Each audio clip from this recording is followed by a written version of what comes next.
So he wants to test himself, you know, against the pound for pound best. Nothing wrong with that at all. I just don't know where Kel's at. I don't know what kind of like, what stage he's at. Mm-hmm. Do you know what I mean? What stage do you think he's at then? But we'll see, and it's hard to gauge because like when he boxed Sean Porter, that was a good fight, wasn't it? But that was quite a long time ago, wasn't it? I like Kell, he's a good fighter. Yeah. But it's hard to measure Kell against Frankie Gavin. You know, and try and like measure him against Crawford. Mm-hmm. It's all about levels, isn't it? So people talk about karma and all this law of attraction. This woman came round to my house one time. She's always going on about the universe. You know, she's always writing nice Facebook statuses saying if you put this out into the universe will send this back to you. So I said to her, what do you know about the universe? What does E equals MC squared mean? And she was like, E equals M is the let me just have a look on Google. So I said, don't bother looking on Google. You tell me what E equals MC squared means. You're always going on about the universe. I've done a little open universe. I've done a little shit course. You know, physics.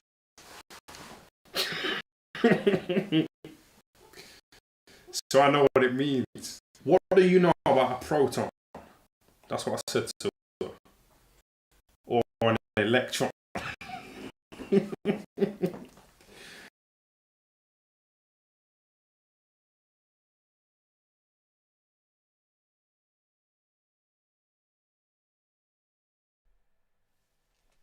Right then, live.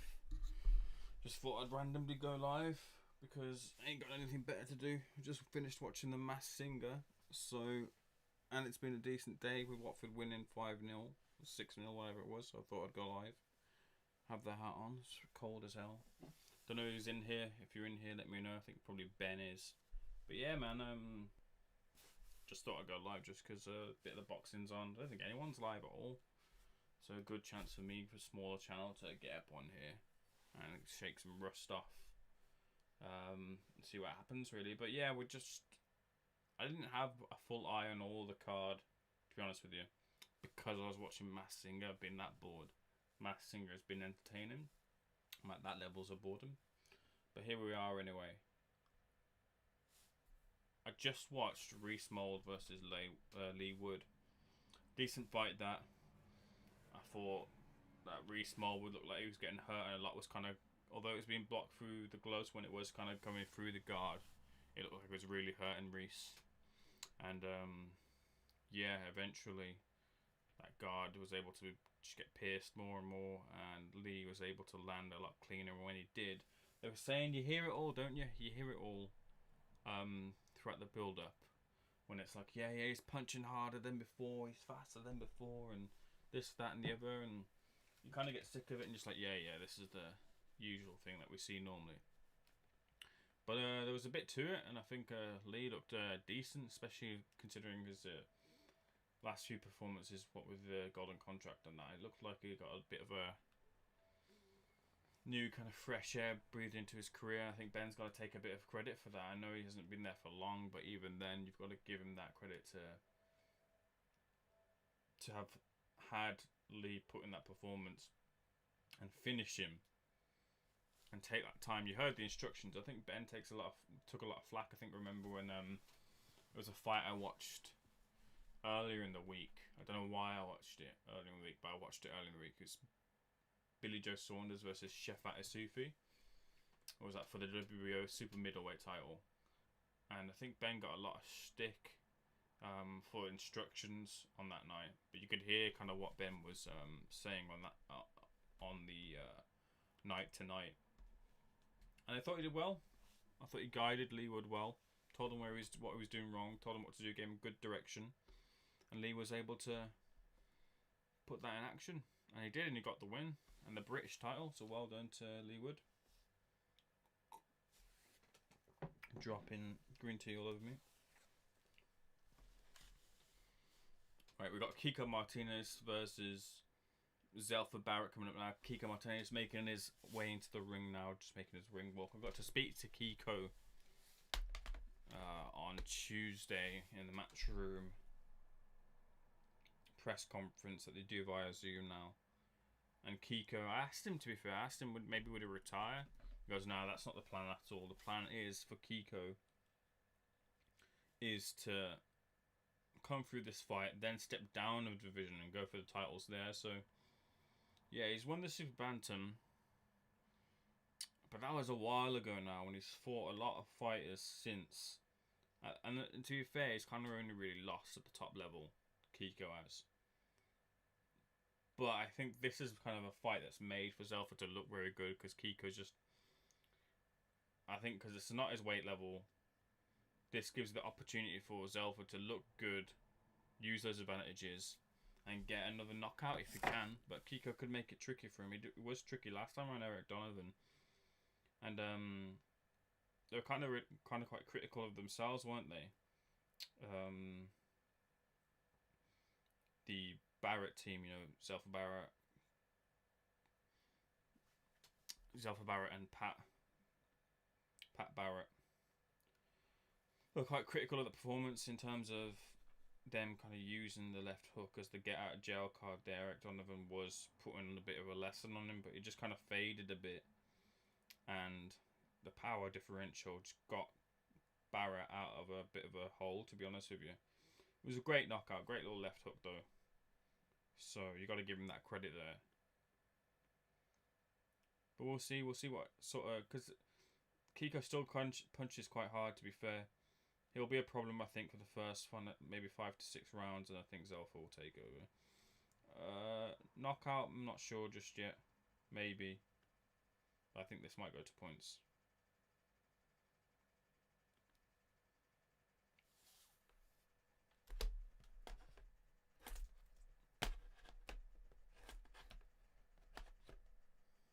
Right then. We've got that there now. We're all set on my end. Zelfa's in the ring now. They're just going to do the official introductions. Yeah, there we got Josh with the strap there. The strap that's now not around his waist, which is the same for him.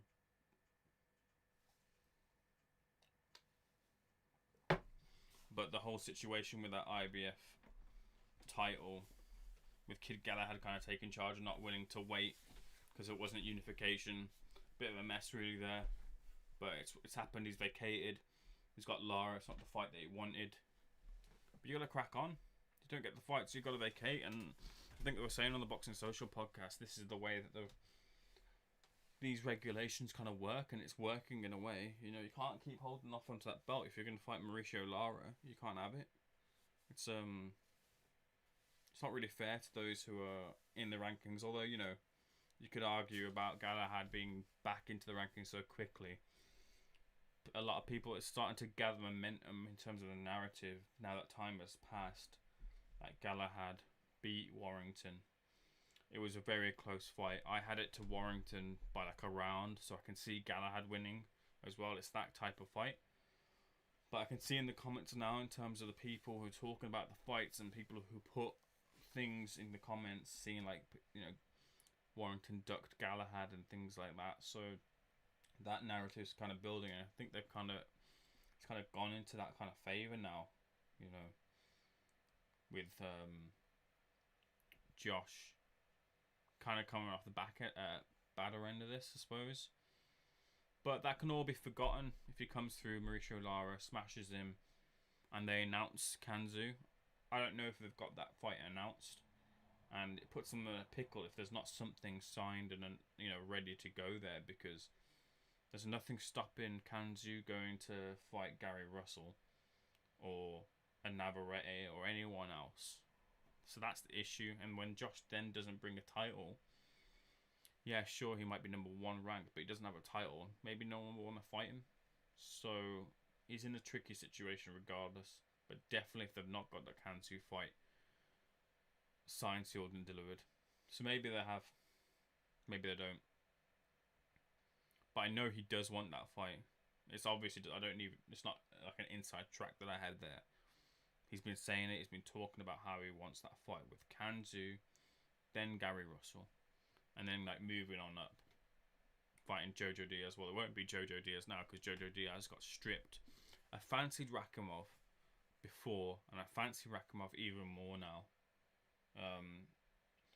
I think he's a limited fighter. I'll talk about a little bit about it here whilst we're waiting for Zelfa, Barrett and Martinez. We're just getting the last bits of the introductions.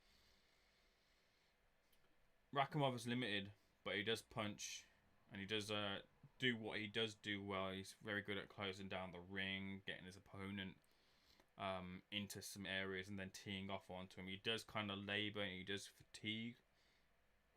But if they got the smelling salts there, then they should be able to give him a bit of revive, and he should be able to do the job. But I think Rakhimov wins that fight on points. I just fancy Rakhimov a bit. Right, round one, Barrett and Kiko Martinez. The height difference you can see is just glaring. Barrett with a couple of feints. Doesn't throw anything just yet. A couple more feints. Kiko charges forward with a double jab back in Zelfa Barrett to the ropes.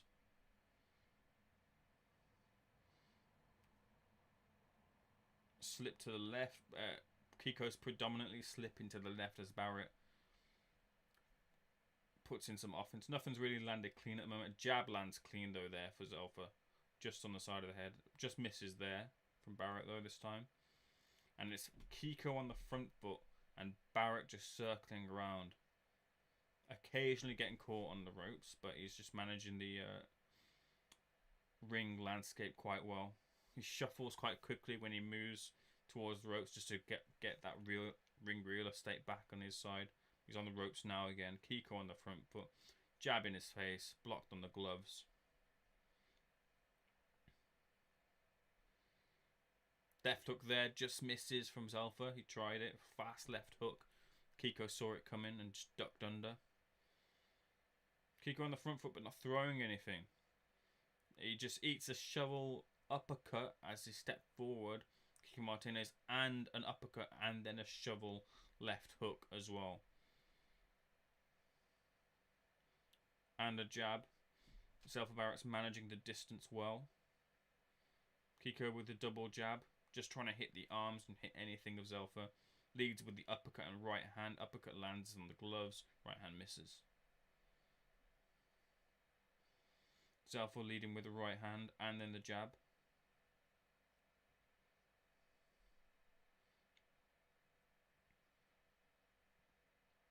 Countered the jab there from Kiko with the right hand. 1 minute left of the first round.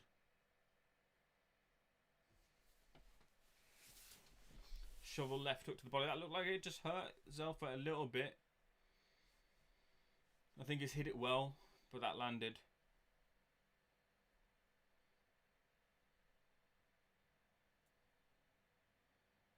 Ducking left and right, just slipping in front of Zelfa, but just trying to slip, just slightly slipping with his movement, stepping back and forth, rocking back and forth. Kiko Martinez, and that just putting off Zelfa a little bit. Leads with uppercut, but then misses with that lead uppercut Kiko did, but he landed with a right hand to the body, straight right hand to the body. Jab on the gloves. First jab landed on the gloves for Zelfa, but the second jab landed flush and knocked back the head of Kiko. Jab, left hook to the body, and then right hand to the body from Zelfa. Good little flashy combination towards the end of the round. Slow. You can see how it's just slow, so much slower Kiko is. Obviously, naturally. But yeah, he's looking to drop down. He's looking to drop down away after this. And kind of try and win the world title or try another, another go at the world title down a weight. Just getting a video promo of Frank Bruno and Mike Tyson. I believe I know the person who set up this because was this at the Cardiff Stadium? Am I right there? I might be wrong, I can't remember, but I know someone who did set up a fight for in Bruno's career, one of the fights. It might have been around in the Cardiff Stadium or in Cardiff, wherever it was. Josh Warrington is, of course, the main event against Mauricio Lara. Mauricio Lara, I've seen a little bit of him. Looks like he punches hard, but it looks like he's slow when he throws his punches. Josh is open if he throws when he throws his combinations, and if Lara does choose to counter or punch while he's punching, he might be able to land something. But outside anything like that, that puncher's chance, it should be Josh Warrington tonight. But I would not rule out Lara. It's a really these fights produce strange outcomes, and Lara beating Warrington is not out the realms of possibility. I was saying to Ben, like, I got a bad feeling about this fight, and I want to see Josh come through and those bad feelings materializing into nothing. Leading with a jumping left hook, Kiko Martinez just lands. Zelfa's alright. Circling to the left, Zelfa is. Kiko again leading. Leads with an uppercut, misses, then is able to just bend his knees and land the right hand to the body. Jumps again with that jab to the left hook. Kiko has to feint with something or half step in first before he can throw something or jump in and lead with something, because that distance and that jab and the long arms of Zelfa keeps him at the range. And he's doing it, to be fair. He has to kind of rush a little bit into it, but he is doing it and getting some successes. Zelfa's not quite here, keeping out at bay. It's not any like floodgates or anything like that coming in, but Zelfa is having to deal with Kiko at the moment. Solid left hook to the body. They have really picked it well, Zelfa, on Kiko's left hand side of the body. Caught him very, very well. Fast left hook. Just been pushed back towards the ropes as well. I think a right hand got through. Hit the like and subscribe if you're in here. Show you boys some love. Jab, right hand from Kiko, but he takes a left hook in return. Just wobbled him a little bit. And Zelfa's trying to wing in some shots here. Wings in a right hook, misses. Kiko with an overhand right and a left hook to the body in return as Zelfa was on the ropes. Jab, right hand from Kiko lands. And Zelfa just looked a little bit in trouble there. Kiko's just finding some holes in the defense of Zelfa at the moment. Zelfa's up on his toes, moving around, but he did look flustered there. He just kind of cracks the neck like that, Zelfa did, trying to show that he was unfazed, and he's kind of revving himself up. But Zelfa's getting caught here. There are just some gaps in his offense. That overhand right again doesn't land, but it pushes down the left hand of Martinez. And I think if he follows that up with something, he might be able to land. Uppercut there from Zelfa was a good shot. Zelfa lands a left hook. But Zelfa on the back foot here isn't looking too hot.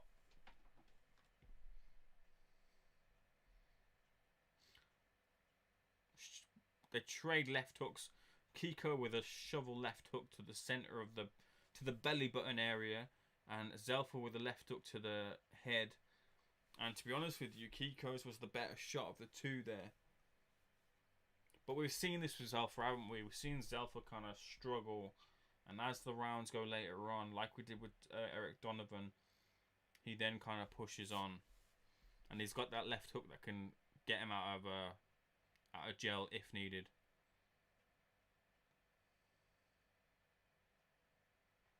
Pat Barrett asking Zelfa to just time him, gauge the timing. He gauged. There's that right hand, and he sort of grabbed the ropes. To be fair, you might make an argument. I won't make the argument, but yeah, you could make the argument. If you're being very harsh, you could make the argument that the ropes held him up in a way, because the balance there his balance was a bit off, not because of the punch, but maybe his footing, and because he's holding onto the ropes there. I think you'd be very harsh if you gave that a knockdown. Very harsh. But some might argue that. Fast jab there from Zelfa and a fast one in return from Kiko.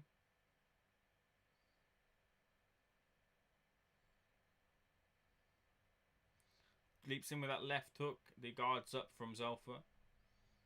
Right hand there on the guard of Zelfa as well. Jab in return from Zelfa, trying to pierce that guard of Kiko. Ducking, changing the level. Right hand, then the left hook there from Zelfa doesn't land. Good uppercut to the body there though from Zelfa as well. He's backing up. He doesn't look too good. Kiko's still just... He's throwing more to the body now as he's coming forward onto Martinez. Jab and a right hook from Martinez, pushing back Zelfa. There's that little left hook there from Zelfa, but Barrett didn't bite on the check.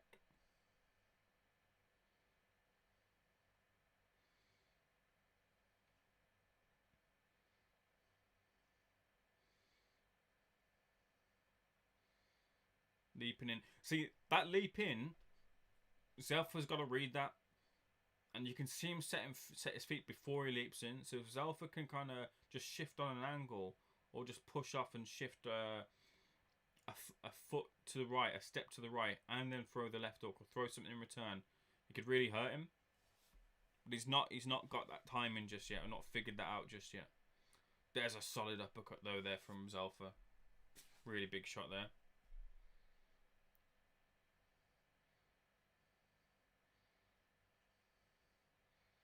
Martinez just shifts his level. There's a leaping uppercut there, and then the left hook there from Zelfa in return. And Zelfa's just teeing off a bit.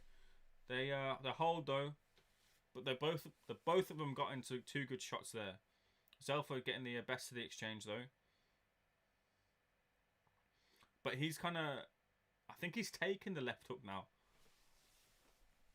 or he took one of the hooks there, Kiko, and he's coming forward. And when that happens, what has Zelfa got to answer with then? That's going to be the question. That's the question that's going to be posed here. There's Kiko there, right? Looking, showing that Zelfa just getting caught in the ropes twice. That's a couple of times now. I think it's that the trunks. But these punches from different angles are really bothering Zelfa here. And he's not coming back with anything. He's just kind of just moving. Solid body shot though to end. There's that leaping left hook. He shifted off on him, and now he's got him on the ropes. But the bell for the second or third round, whatever it was, rings. But good little fight here. As we go to the break, good little fight. But Zelfa has to adapt, because he's not adapting right now, and he's kind of letting Kiko have too much offense. And that's the issue right now for Zelfa. But yeah, what I've been trying to say is Martinez kind of dips. He's short anyway, but he dips down, so it makes it harder to hit him. And it's easier for him to slip and then come back with something. But I want to see if I'm in the Pat Barrett corner, I'd probably I'd imagine he'd be telling him more to use that jab and just control, and maybe slow it down a bit more. Lara's getting his hands tapped up, his hands taped up. There's a shift position. But yeah, man, a bit of danger in that fight. We'll see. 4th round, right hand to the body from Kiko. Again, Zelfa on the back foot. Kiko leading with the head, but doesn't throw anything. There's that leaping left hook and the right hand to the body. A combination that Kiko has used multiple times to varying degrees of success in this fight, which Zelfa hasn't found an answer for.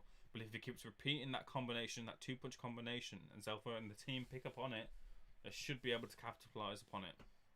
Left hook misses from Zelfa. Left hook to the body lands though this time for Zelfa. Eats a jab and a right hand though, and another right hand on the ropes. Shifts the position now. Is back to the middle of the ring, just backing up back to that same corner again. Shifting left, shifting right. 3-punch combination ending with a left hook from Zelfa was a good one. Mostly landed on the gloves of Kiko though. Head, body, head from Kiko.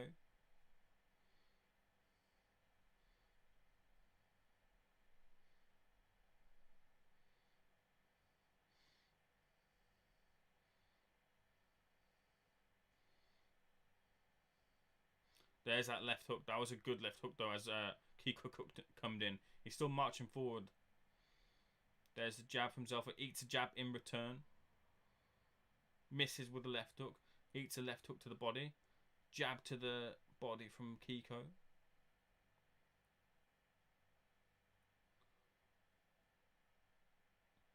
And the man from Manchester just eats a big left hook there. That leaping left hook I talk about, just eats it, and a jab and a right to the body. As the punch of the night so far from Kiko.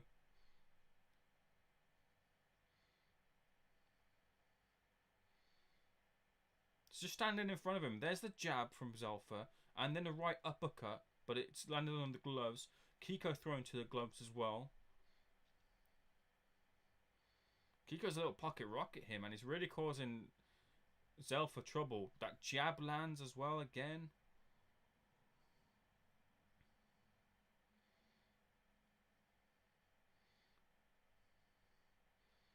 Left 3-punch combination there. It's jab to the body, left hook, right hook to the body. Zelfa's just bothered by something on his nose. Might be a broken nose or something, but she keeps dabbing at that nose. If you're in here, make sure... Oh, solid right hand, though, there from Barrett. That was his best shot of the fight so far. They're just trading now.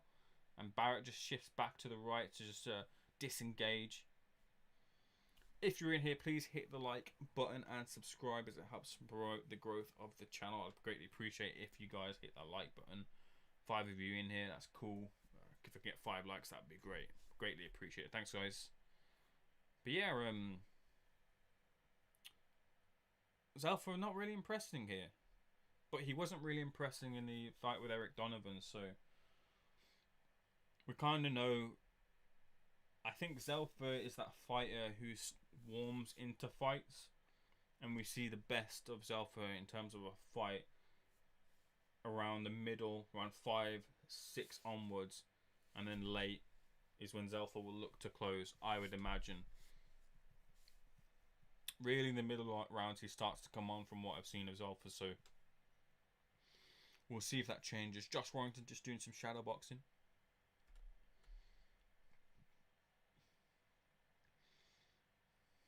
Round 5. A bit of touch of gloves there. And back on the front foot again, Kiko.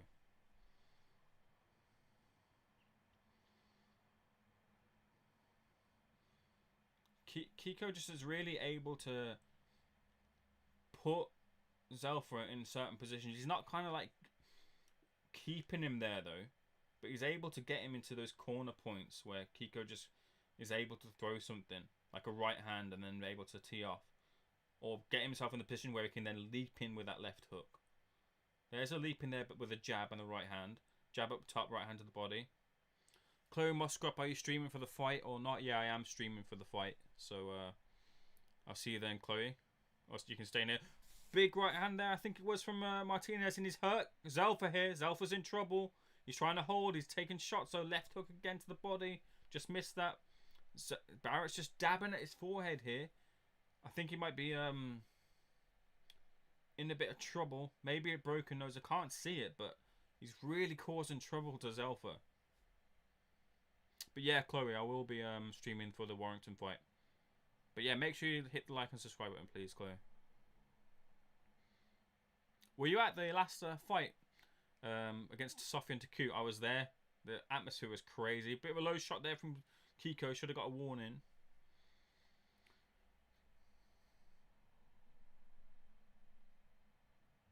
Here's Barrett back on the jab now. Jab and a right hand. That was good.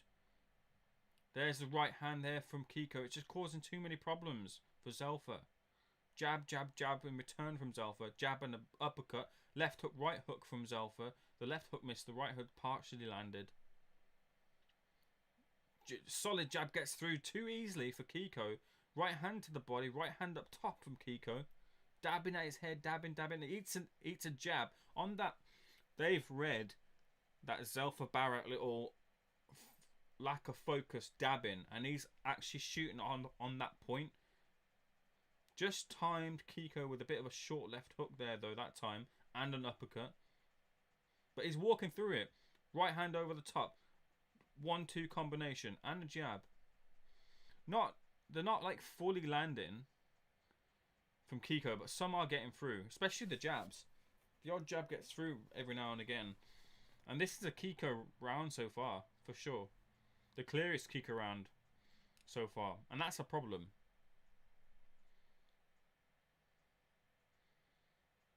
Oh, there's a left hook there in return. They just traded.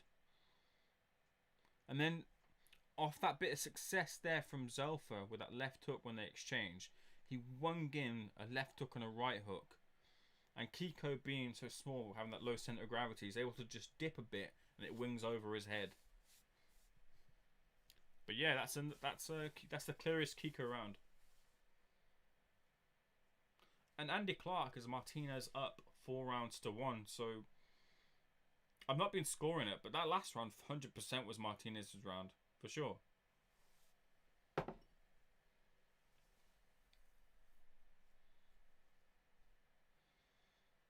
But this is where there's that left hook just rattling. You can see it, proper rattles. Zelfa Barrett. He's in trouble there.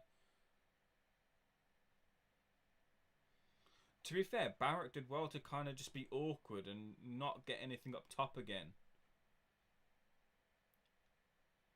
But Barrett has now got to step on the gas here and start controlling the situation because he's not. Otherwise, that scorecard from Andy Clark is going to go wider. And this is going to be a very unfancied, to be fair, win for Kiko. Touch of gloves to mark the 6th round. There's that leaping left hook. Blocked.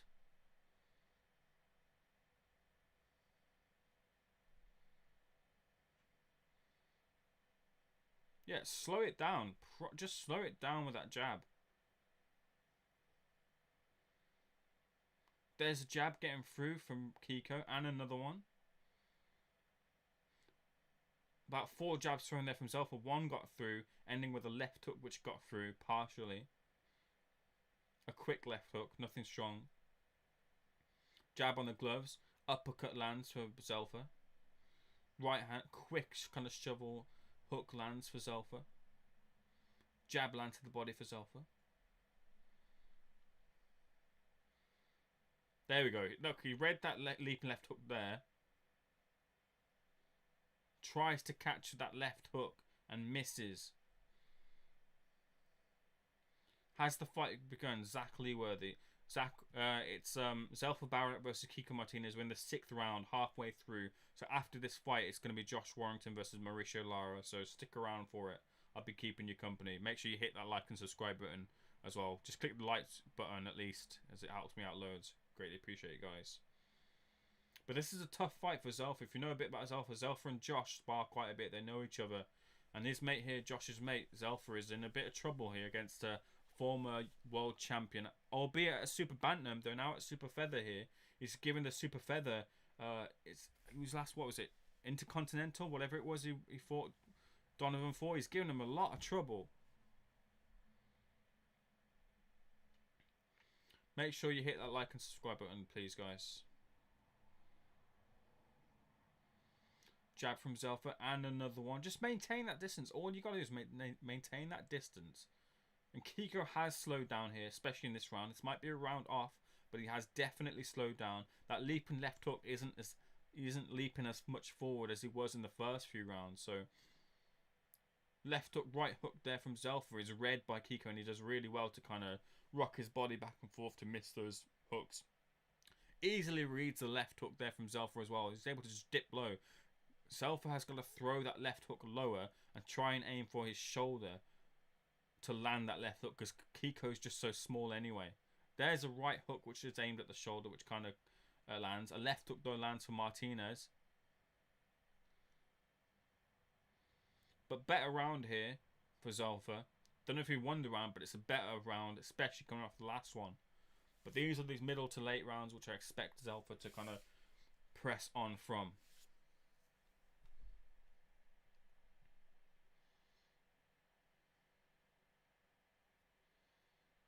We're getting a little VT here of Josh with his 2 girls and his wife, I believe, or his girlfriend.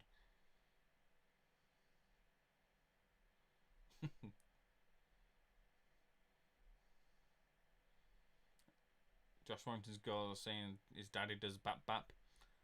I think that means fighting.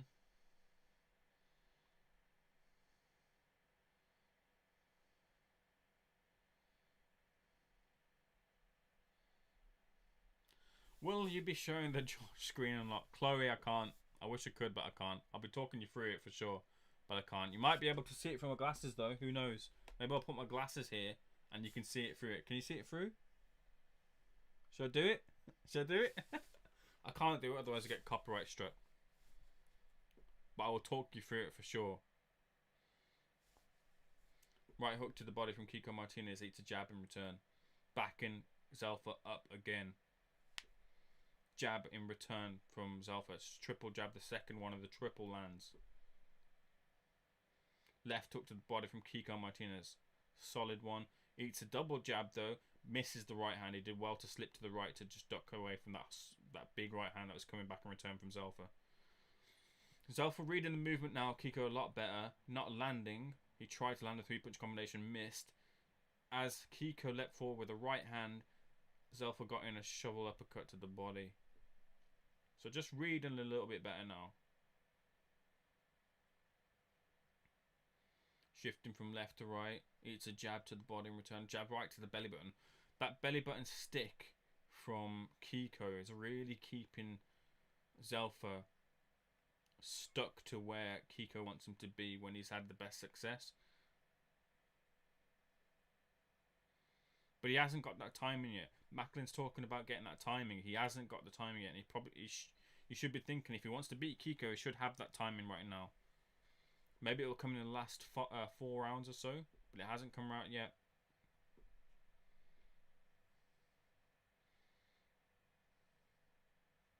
It's showing here a real flaw in Zelfa's game. That movement is going to be a big problem for Zelfa. Front foot forward movement is going to be a real problem. And this is where you're looking at like the likes of Archie Sharp, even a Carl Frampton. Even Frampton's faded. Jamal Herring. These would be very tough night's work for Zelfa with the level he's at now. We know Zelfa has the one loss on his record to Ronnie Clark, who's come back out of retirement. That might be a fight they might just think, you know what, we might take that again, avenge the defeat, because Ronnie's kind of aged. Here we go, getting caught again. He's dabbing at the eye. Left hook to it's a cut. He's got a cut now. He's got a cut to deal with on top of all this.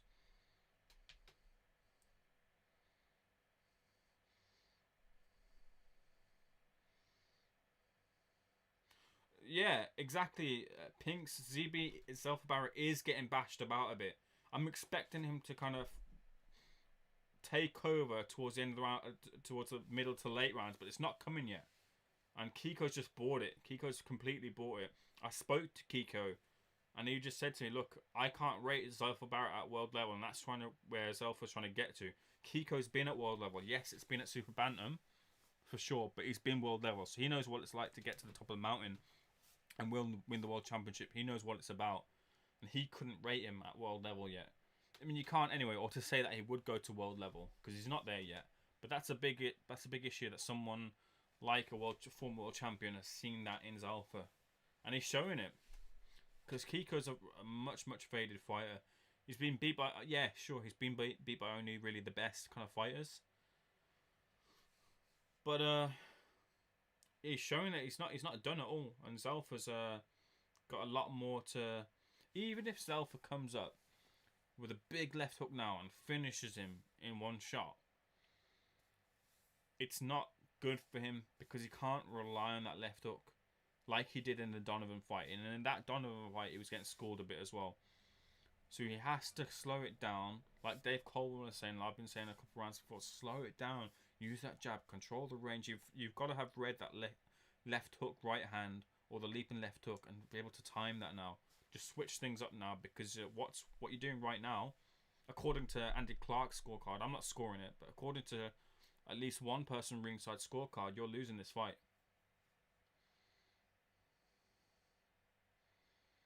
Again, just pushing him around the ring. If Kiko carries on, he will stop, in my opinion. There was a point in the first or second round where it would be a bit harsh, but you could have said that the ropes held up Zelfa, not because he was wobbled by a big power shot, but because the shot that Kiko landed, his balance was off and he could have fallen, but he held the ropes. So you might even say he has a knockdown, but But that cut that's bothering him now. The jab gets through from Kiko. The right sometimes gets through as well. You could see something big happening here if Kiko sets it up. There's that left hook there. Big banging left hook from Kiko, which is set up strongly. And the right hand. 3 right hands go through as well. Zelfa's on his bike moving, but he hits a big left hook. Too many of them. And like Pinks is saying here, he's going to stop him. It's a smashing left hook there from Martinez, which is just... He telegraphs so easily with leaps it forward. I think the problem is Zelfa doesn't know if it's coming to body or head. Even though he's kind of leapt in only really with the left hook. There's the right hand land and the left hook again there from Kiko. But smashing left hook has really taken my eye in this round. And probably the judge as well. That Zelfa gets in a right hand there. And an uppercut and a right hand.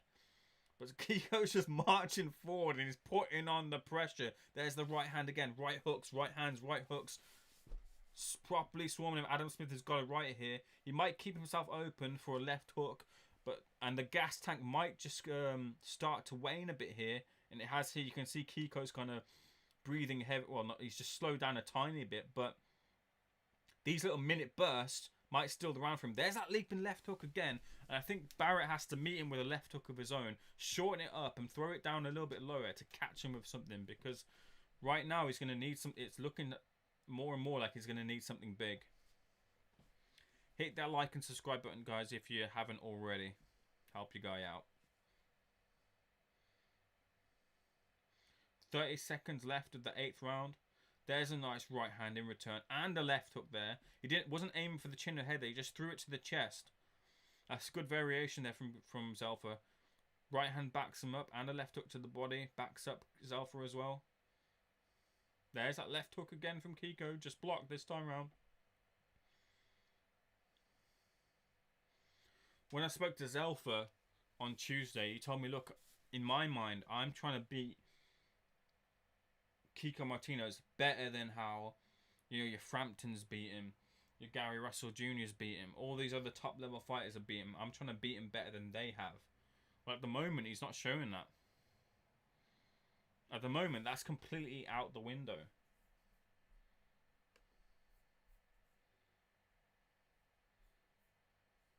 Make sure you hit the like and subscribe button, guys. Pat Barrett giving instructions. Pat has a lot of spotlight on him recently. And for good reason, because of the way he's guided Zelfa through the Eric Donovan win. The way he's guided Lyndon Arthur through that win over Anthony Yard, which people kind of thought that maybe Yard would get him out of there. But Pat now has to give a bit more. And I think the direction he's given him is good. But Zelfa's got to put it out there. And he's got to change the tide here.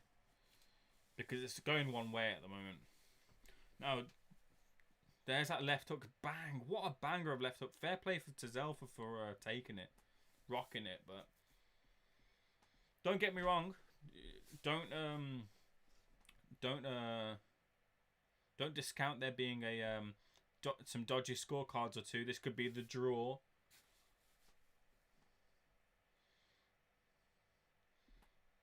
Zelfa might need one of those scorecards to help him.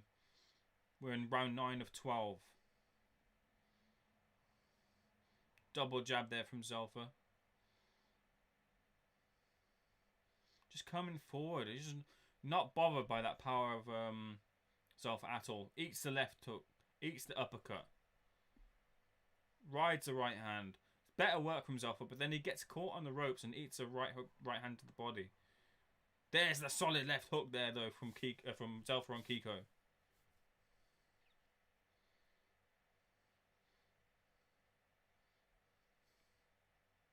Yeah, they might have taken this fight too soon. This is a former world champion we're speaking about. Super Bantam, yeah, sure, we're at Super Feather, but still. Body shots hurting Zelfa there. As he's caught on the ropes.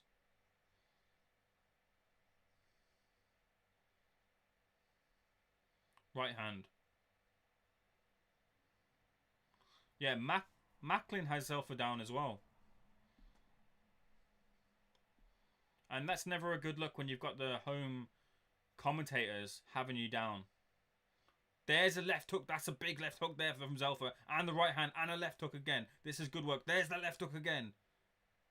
Right hand, left hook, right hand. This is much better work here from... There's a right hand. This is good stuff there. Opens himself up. He's now on the back foot. And Martinez is still coming forward. Big right hand there from Zelfa. 1 minute of the 9th round gone. Zelfa might have just tied himself a little bit here. He's just trying to time that left hook. He misses. Trying to keep the guard solid and throw that left hook. That's the problem, yeah. He throws and he just keeps backing up. There's the right-handed return, lands, but Kiko's still coming forward. I want to see more to the body if he can from Zelfa to stop him, because it doesn't look like he's going to get him out there through hunting the head.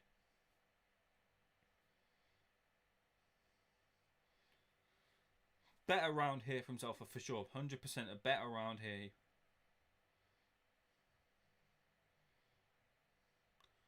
But him taking the back foot just isn't great. I think he needs to be on the front foot. And who's fighting now? Kenzie Dillon's asking. There's a left hook. They exchange him. And Kiko comes on the better side of that left hook exchange. I'd probably give that round to Zelfa this time round, but not by much. Winging overhand right there from Zelfa lands. Leaping left hook from Martinez. Zelfa just being guilty there of throwing after the bell. But this is Kiko Martinez versus Zelfa Barrett here. And after that, we'll have Josh Warrington versus Mauricio Lara. But yeah, Kenzie, we have... Good to see you in here, Kenzie, and Pinks, and Chloe, and Zach. Haven't seen you guys here before, so great to have you in here. Hit that like and subscribe button. We'll have Josh Warrington versus Mauricio Lara straight after this. But this is Kiko Martinez versus Zelfa Barrett. Zelfa in a hole here, like he was the last time round against Eric Donovan. And he's got to pull something out of the bag.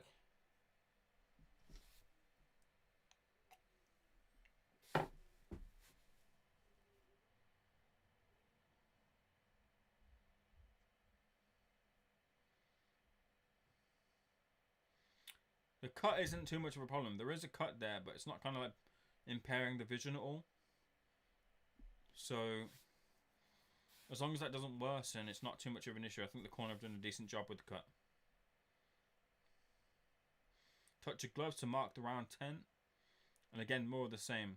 Zelfa on his bike, Kiko on the front foot, jab to the body from from Kiko. Just leading with the right, Kiko, pushing his man around the ring. That distance where they're at now, when they're not engaging, that should be all Zelfa's, but it's not.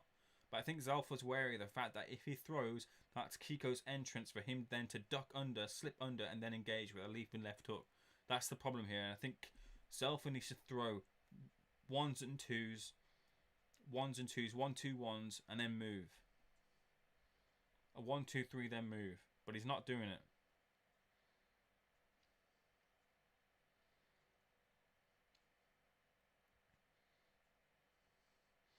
But Martinez just showing he's just level above.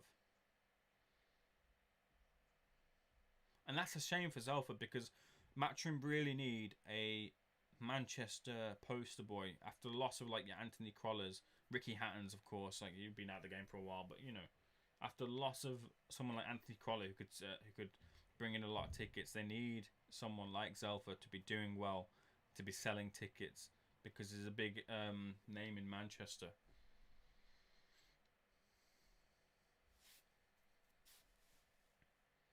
Double jab right hand completely misses from Zelfa. Right hand to the body, then up top for Kiko. Big jab there from Zelfa. Good shot. Jab in return from Zelfa. That low hand throwing that jab up. Then an uppercut misses. Jab misses from Zelfa. Jab, right hook, left hook from Zelfa. Just a bit untidy. There's the jab to the body.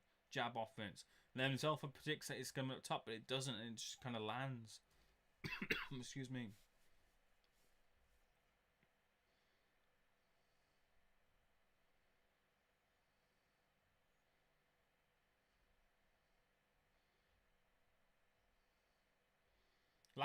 Lost his focus there, Zelfa. He started looking at the ground. I don't know what that was about. Eats the right hand. Jab to the body. Double jab. Then he wings in some uppercuts to the body, which is good work from Zelfa, but it's just unsustained. Uppercut lands from Kiko. Then a left hook lands from Kiko. Now he's exchanging with him. He's trying to throw with him. I think he's got to do more of that. That's the best bits of success that Zelfa has. But he's tiring. You can see he's properly tiring. Two more rounds left before we get Warrington versus Lara. Please do hit that like and subscribe button if you haven't already. Excuse me. Just going to see what you guys are saying online.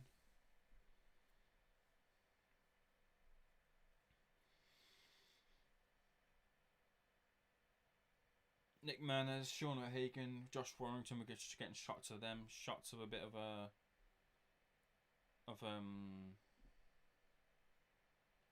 thingy as well.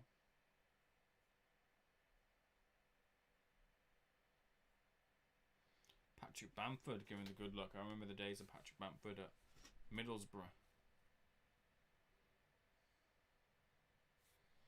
Nearly 190 subscribers, so if you guys can get me to 190, that'd be great. I'm at 189. I really appreciate you guys if you could hit that like and subscribe button. Right then. Right hand lead there from Kiko. Barrett on his feet, just shuffling about, moving from left to right in the gold trunks with the yellow gloves. Not throwing anything, just eating a body shot, eating a shot up top. Not big shots, but just still eating them. 30 seconds into the 11th round. Leaping with that left hook, but crudely now, Martinez is. But that left hook in return, I think a short left hook. I don't think Zelfa has the power in a short left hook to bother Martinez. Maybe from a wide left hook, like he did with Eric Donovan. But the short left hook isn't causing Kiko the problem, and he's able to just walk through it. And that's the issue. I said at the start of the fight, if someone walks through that left hook, what have you got after that? And you got to show more than just a left hook if you want to go win a world title, which is what Barrett wants to do. There's a left hook, right hand, then an uppercut, which the left hook landed, but the uppercut and the right hook landed on the gloves. Cleanly lands on the left hook, but it's not a hard shot though from Zelfa, which was a shame because Martinez was completely open for that left hook. Landed right in the chin, but it was a speed shot as opposed to a solid hard shot from Zelfa. 90 seconds left of the 11th round. And Zelfa needs something big.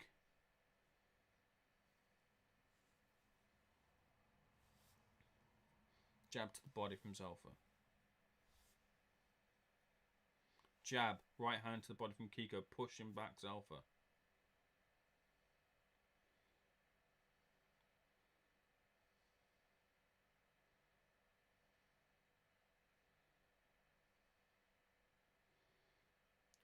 Right hand to the body lands from Kiko.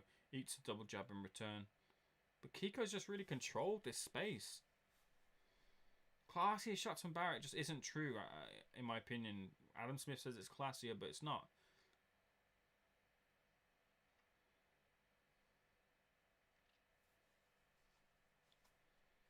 Jab misses from Zelfa. Right hand doesn't land from Zelfa.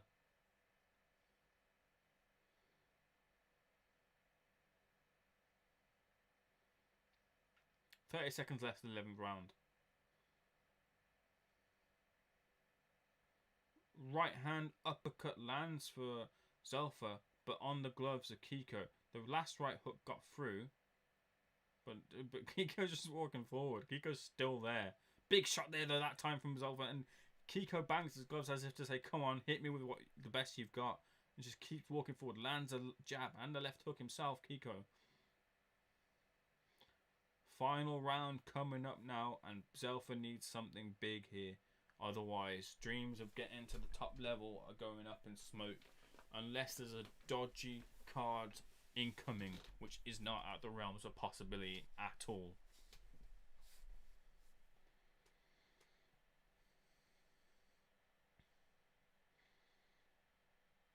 If you haven't already, hit that like and subscribe button. I greatly appreciate your support, guys. We're getting a replay of a jab entrance by Kiko, and then a combination ending with an uppercut from Zelfa. Yeah, which is fine, which is good, but Last round, something big needs to happen. Kiko takes a big gulp of water for this last round. Barrett asks Zelfa to finish strong, and you'll need a strong finish. Hit that like and subscribe button if you're new here. I'm at 189 subscribers, trying to get to 195. Help me reach my target. On the front foot again, Kiko, not giving him an inch. Jab by Zelfa, blocked by Kiko. Overhand right by Kiko, out of range, lands on the gloves. Eats a jab. Kiko dipping left and right, left and right. Jab and a slip from Kiko. Long kind of jab there from Zelfa lands. Movement from Zelfa, moving left, moving left, moving left. There's the entrance there with the left hook for Kiko, but it's blocked. A feint there from Kiko and Zelfa. Barrett saying he's too slow. You got to catch him. There's a jab, solid, swift left jab lands for Zelfa Barrett. There's a left hook that lands there from Kiko. Barrett just cocking that right hand. He wants to throw it, but he's not throwing anything. Left hook right hand there from Zelfa. Partially lands on Kiko's chin.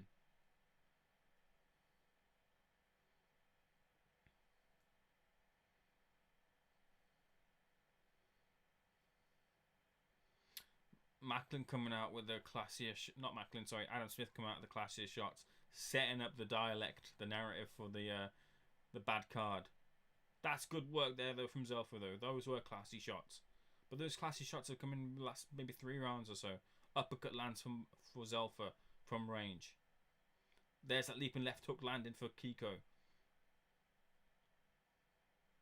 Jab there from Kiko, left hand counter from Zelfa, the left hand counter missed. Right hook to the body lands for Kiko Martinez, pushing back Zelfa, and another shot to the body.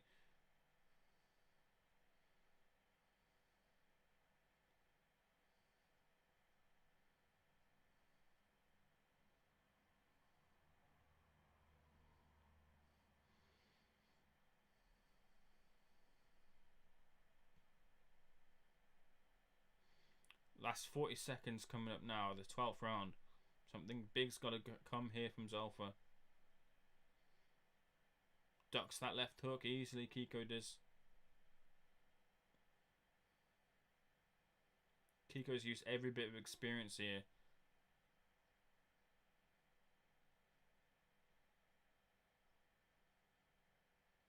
Oh, big shots there though from Zelfa. That was good. Left hook landing.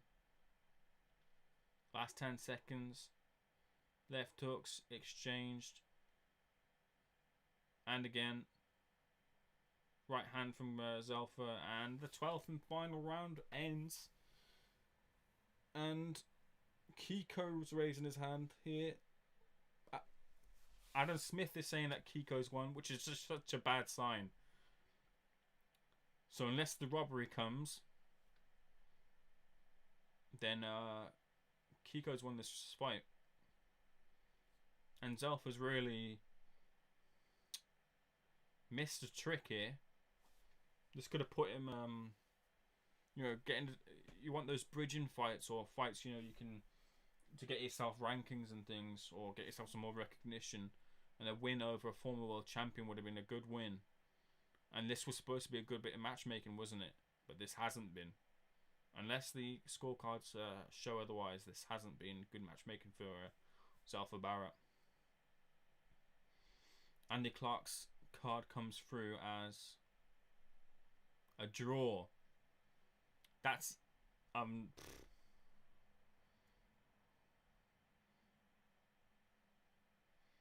know about a draw there.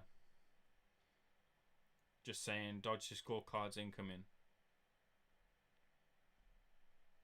Yeah, rounds in which he's said I could have given other way is where he's been favoured to like the home fighter here, which you kind of have to do, especially when they're saying, you know, in the comms about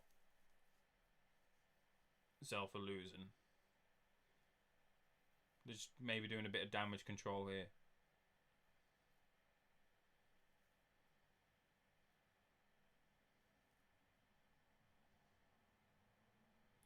Oh, so Macklin has it a draw as well, right?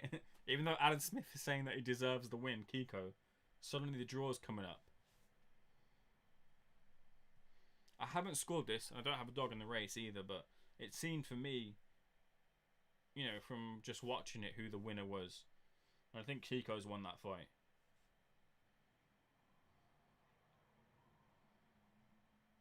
And it's always a little bit of a concern when it takes some time for the judges' cards to come through.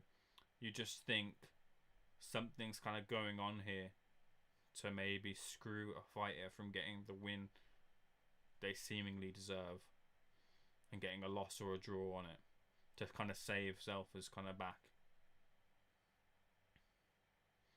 Here we go. We're getting the result now.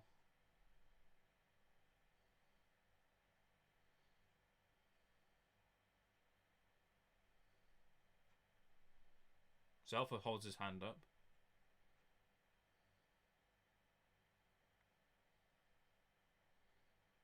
Here we go. David Demento with the cards.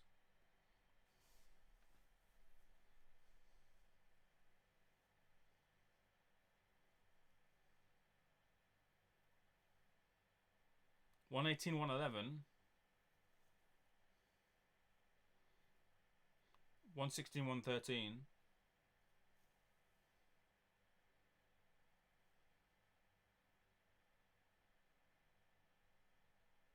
Wow. Wow. They give it to Manchester. They give it to Zelfa. Wow.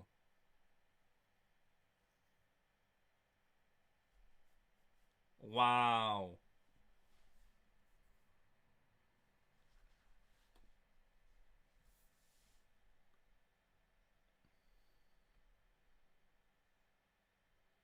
Can you believe that? Can you believe that? Unreal. Unreal. Kyle Walker, when does the fight start? The fight's starting next. It's after this fight. But we've just seen a very poor set of scorecards here for me. Really, really poor. Flack saying, come on, Josh. Your boy here was at his last fight. I got to get a picture with Josh backstage afterwards. I got to interview him afterwards. So I was there for his fight last against Sofian Takust. And yeah, I'm very much supporting Josh Warrington here tonight. Could be a tough fight, you know. Mauricio Lara can bang. He's slow, but he can bang. But when Josh throws combinations, he is open. So if Mauricio Lara does choose to throw with Josh, he could get caught with something. And Josh isn't the most strongest throughout his career in terms of like one punch power. He doesn't have that. Even though he stopped Sofian Takut, who's like levels below Josh, he's not known for that that kind of power. So it could be a tough night. You never know. Especially as the team have taken a loss already tonight. Let's see what Twitter is saying about that result, because that just didn't seem right.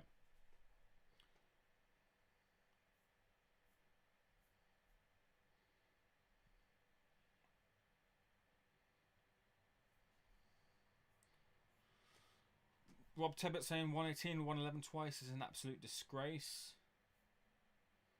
You all knew that was coming. This is what I was saying to you. These sort of things, you just know it's coming. That is a joke. 118-11 from Eddie Hearn.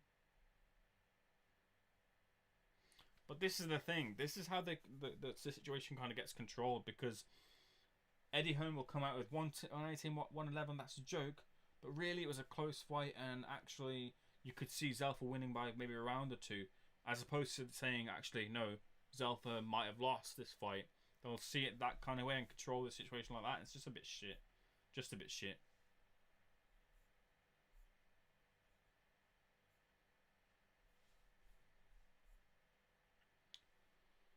Yeah.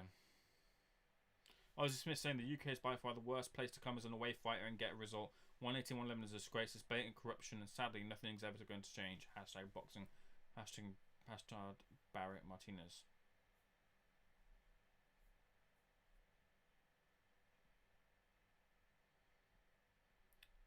Yeah, so Eddie Hearn saying there, it's a close fight, but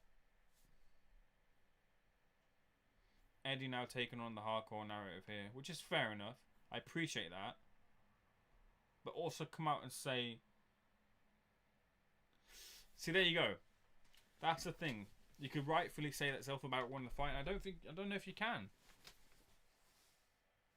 I don't know if you can. Hit the like and subscribe button. It's a shame here with that scorecard. I think Kiko won that fight. I didn't score it for sure. I didn't score it, but I think Kiko won that fight. He won't get... Zelfa shouldn't get the credit for him because I don't think Zelfa won. But that's the control of the situation here. Because Eddie then just calls out 180 and 111 at a disgrace. That allows them to put the shine on that and not on the performance. Whereas Zelfa actually, maybe people would say that he lost the fight. Do you get what I mean? Do you get how that's coming across? And Eddie is right. It doesn't do himself, England as a place to come over to fight if they're not getting the scorecards. Make sure to hit that like and subscribe button. We've got Josh Warrington coming.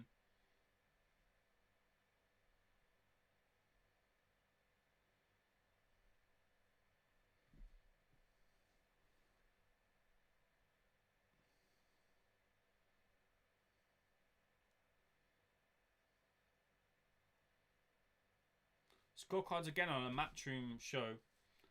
And the buck stops with Eddie here. It's his show. So he's got to come out with something strong, and that's just a bit shit, man.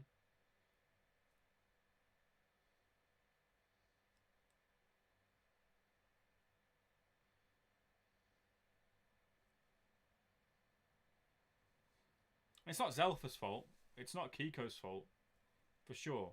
But the judge is just, you know.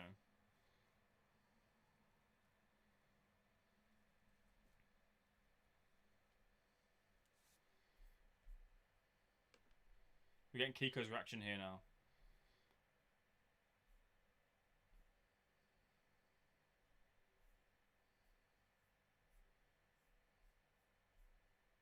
It's thanking Eddie Hearn for...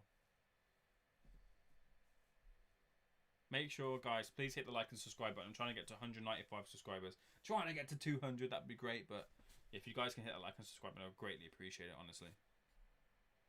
Just waiting to see what Kiko's saying.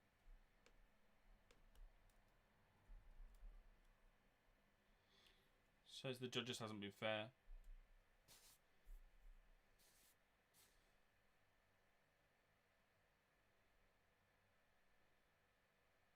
Zelfa thinks he's won. But Kiko's saying he doesn't think he's won. But that's the thing I'm saying here. Which is the issue. Is like, it becomes about the scorecards. When actually it should become about how Kiko's got the win. I haven't scored this, let me just say that. But it seems on the surface, it's like how Kiko's got the win. But they've manufactured the loss for Kiko by making the scorecards the problem by having two 118, 111s, which are wide scorecards in favour of Zelfa. So then it comes across, yeah, Zelfa won, it was a close fight, but those scorecards are a disgrace, as opposed to the fact that actually we should be talking about, not the scorecards being a disgrace, but the fact that Martinez getting the win, and not getting the win, sorry, is the disgrace. That's the problem.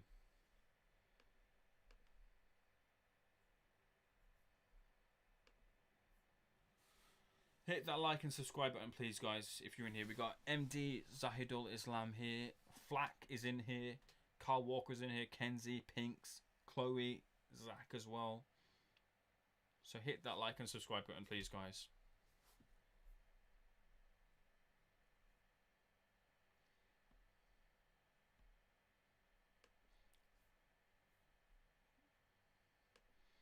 But the right man didn't get the fight, is what it seems. So that's the problem.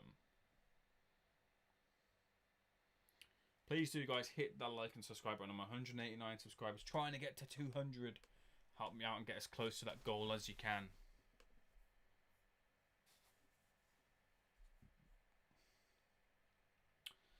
It's ridiculous.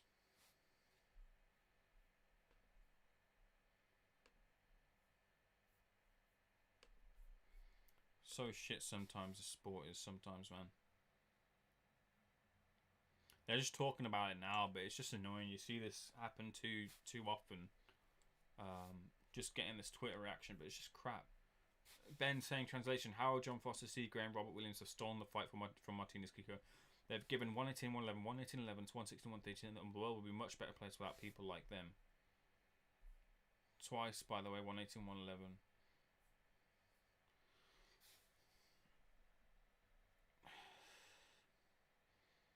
Ridiculously wide cards. 2 of the judges giving Kiko only 3 rounds in a fight many thought he won. That's the thing. They don't give him the win. Not one scorecard is giving Kiko winning that fight. But that's the issue about controlling the talk of it as about the scorecards. Like, we'll just chalk this one up to bad scorecards. That's what will happen. It's just another tick. Another chalk of 1. Here we go. Josh Warrington just in the back training here. I'll try and see if I can get a picture of Josh on my phone from last time I spoke to him. Or saw him, sorry. I'm going to get it. One sec. I'm going to show. Here you go.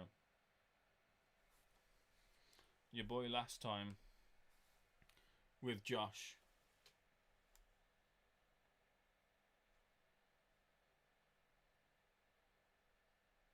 So I was able to interview him last time and I saw him at the Takush fight, which is great. Proper crazy atmosphere. If there's any Leeds guys, anyone from Leeds here, it's fucking crazy.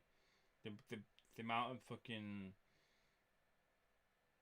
effort you guys put into supporting Josh is unreal. Selling out Leeds Arena like 10 times over. Unreal. And Josh, he won't have that this time round. Unfortunately, what with the situation. And that could be a problem. That could really be a problem. You never know. We just got an advert break here. Again, I'm just going to push you guys. If you're in here, make sure you hit that like and subscribe button. Help your guy out. My voice is hoarse from talking so much crap. But it is shit. This situation is crap, unfortunately. With what's happening with boxing.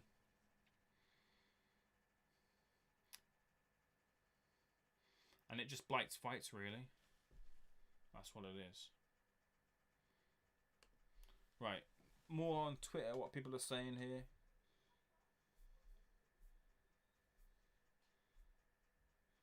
Been happening on Eddie's shows. No, real shame. Fabio Wardley. Real shame that, because it takes away from how good a fight it actually was. That's what Fabio Wardley is saying. Long story. The story already being spun. Here we go. This is it. This is what I'm saying here. Liam Lawler is saying it here. The story already being spun. It was a close fight that could have gone either way. No problem with the winner, but the scorecards were bad. That's not the case. Kiko was a clear winner and he was robbed. That's the story of a change in the narrative. Andy Patterson saying of Boxing Asylum. If you're in here, if you've never heard of the Boxing Asylum, check out the Boxing Asylum Nut House podcast. Best boxing podcast out in there, in my opinion. Been happening on Eddie Hearn's shows for long enough. Too many examples. All of a sudden, let's applaud him for finally saying something.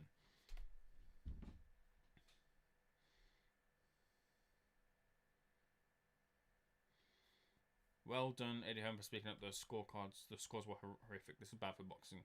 Yeah, but it's not just about, you know, scorecards. It's about who won that fight. And then you'll change the narrative. Oh, yeah, maybe Zelfa did win that fight. Or he won that fight. Clear winner.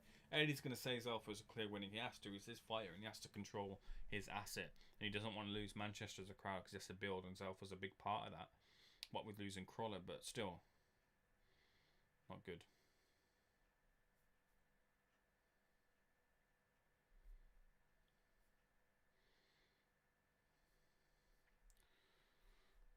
See what you guys are saying, if you're saying anything at all. Reese Pett is saying here, has Warrington started yet? Warrington's about to make his entrance. As we get ready, we just got adverts. Why is sound so low? What you need to do is you need to turn up your volume. If not, I can turn up my sound. How's that? Is that any better? I don't want to go into the yellows, you see. But if that's better for you, let me know. Because I've just turned up the sound now, Barb Vision. Hit that like and subscribe on your way in, please. Reese Pett and Barb Vision. Trying to get as close as I can to 200 subscribers, which would be great. So make sure you hit that like and subscribe button so I can get to 200 subscribers. That'd be crazy. But yeah, Josh Warrington, I was there last time around against Akush. Really sound guys. It was literally my first interview. They threw me in at the deep end. I interviewed for Boxing News TV.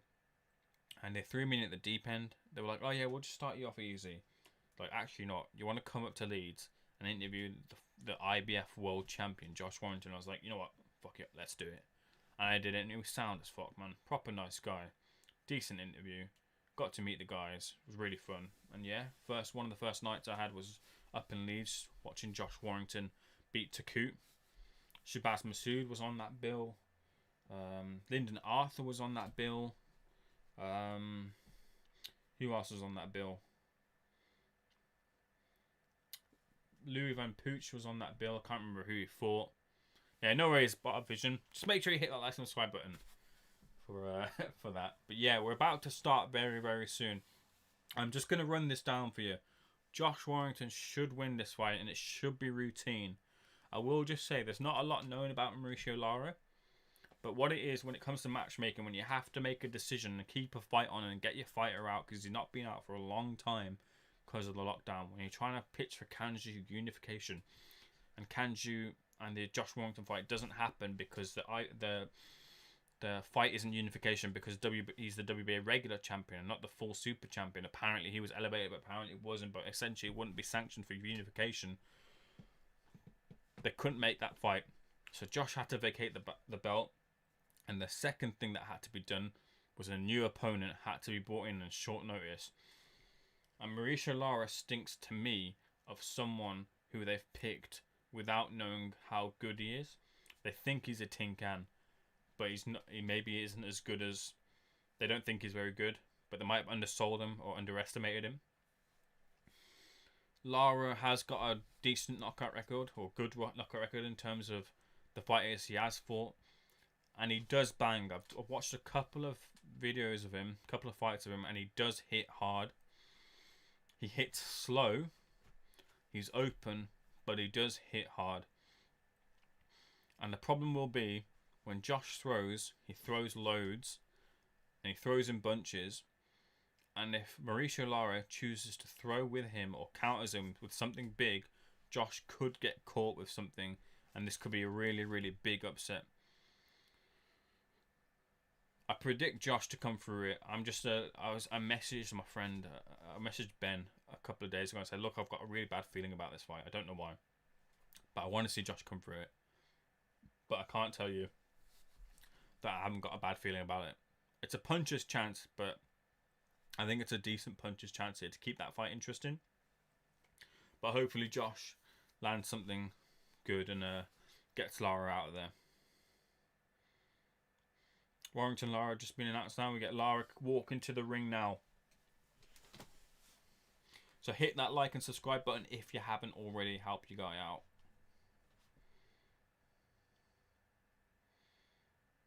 Lara just getting a touch of the gloves from Eddie Hearn. Spits out his gum.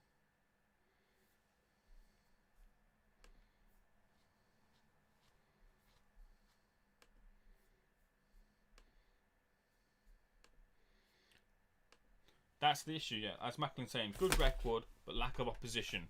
Lack of good opposition. But the thing is, Mexican fighters stereotypically are tough fighters who come to fight and, you know, they've got a big heart. And this guy does have that. He definitely does have that. It's not a stereotypical thing here. It is something Mauricio Lara has from what I've seen. Those knockouts, yeah, they could have been against tin cans, but I think he does carry power. And I think this thing with the unification and stuff going in the background with Galahad and unification, it could, and no crowd as well, could be a hamper for Josh. You never know, which keeps this fight intriguing for me. But we'll see. We'll see how he gets on. David Diamante now is just introducing, I think, Lara first.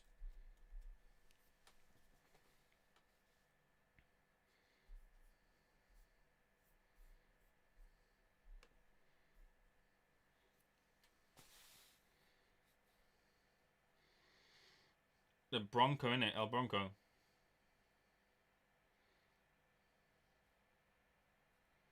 There he is. Mauricio Lara getting his ring entrance now. Walking to the ring to some Mexican music. Quite fun.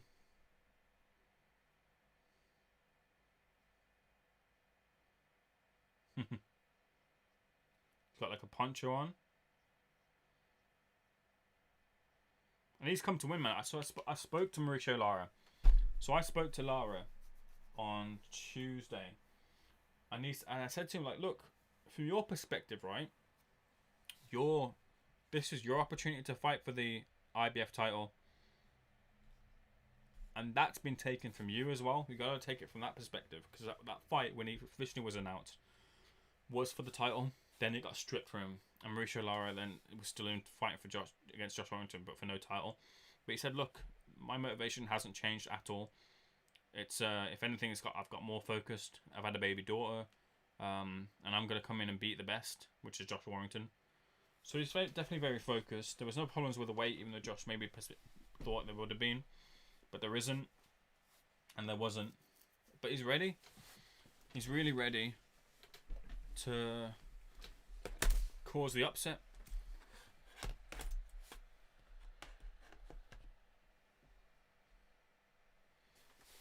Josh is just walking to the ring now.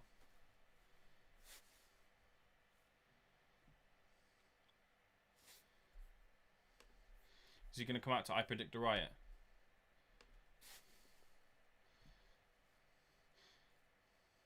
Leeds Warrior, Josh Warrington. Ring entrance coming now. There's a VT here. Seen this one already. Make sure you guys hit that like and subscribe button. It really helps me out. 189. Get me to 190 if you can.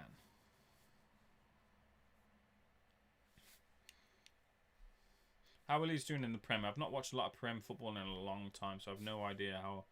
I'm a Watford fan. We're in the Championship. We beat Bristol City 5 or 6-0, whatever it was. So I'm not too sure how I Tony Belly saying, time for the main event. A few have gone in about Lara's punch and how strong he is. I bet against Warrington in the past and refuse to do it again. This all depends on how durable Lara is, in my opinion. If he's tough, he loses on points. Anything less is you get stopped mid to late. Josh just coming out now.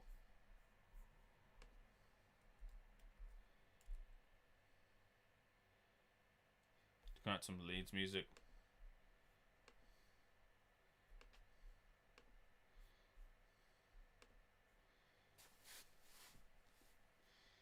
Just kind of geeing up the crowd if there would be there. Pumping his hands up.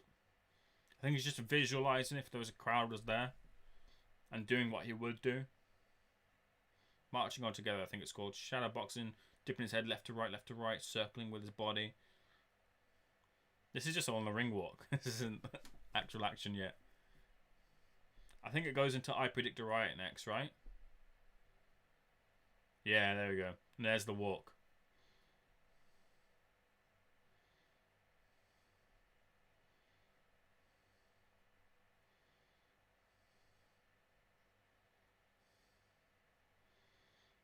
Just lays on the ropes, and he's now in the ring. Puts his hands up to all 4 sides of the ring. Yeah, he's definitely just going how he would normally go about it.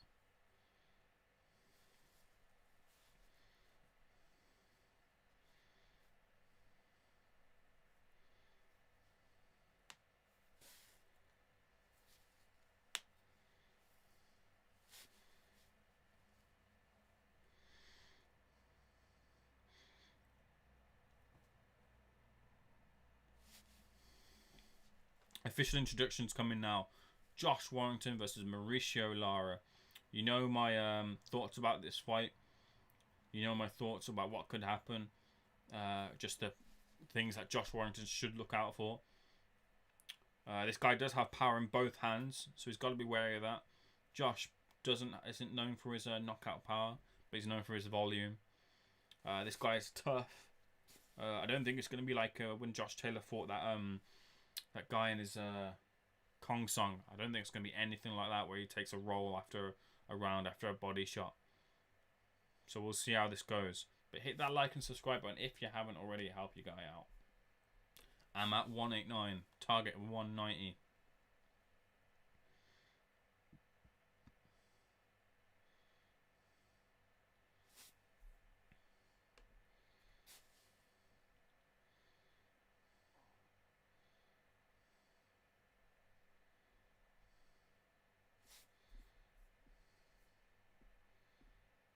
Good to see Warrington interacting with their fans there. Janet is buzzing. Josh locked in. James Lupton.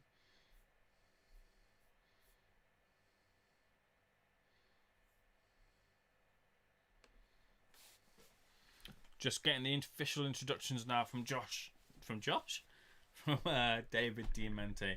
Fight starts now. David Diamante says, I've had the pleasure of interviewing David as well. Nice guy. Really cool guy, to be fair. Interesting fact about David Diamante. He doesn't get cold.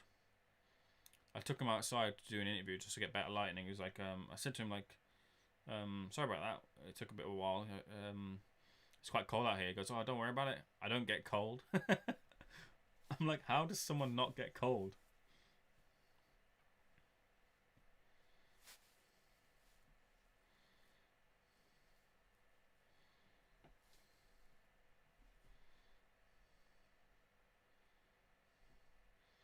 Lara has been introduced. Now time for the undefeated Leeds Warrior, Josh Warrington.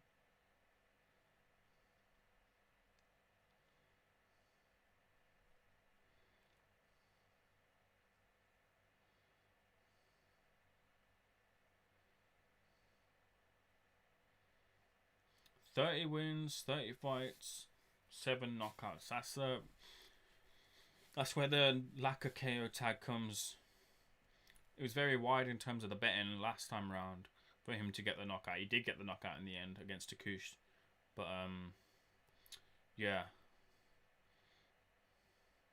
I think this will be tougher than expected, this fight. If it's not, then great. Even better.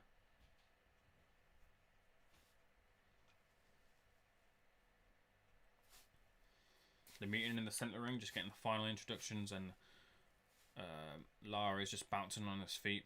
This is his big shot. This, as far as he's concerned, is for the world title.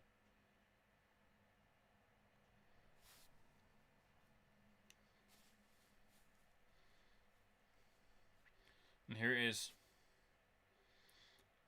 Round 1.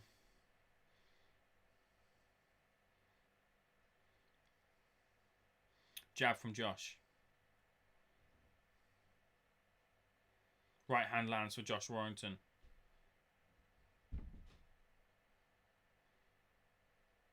Left hook, right hook lands for Warrington as well. Jab from Warrington. The speed is a big thing, but we know that. We know that Mauricio Lara is slow. Jab and right hand from Lara. Jab, right hand to the body, and a right hand again from Lara.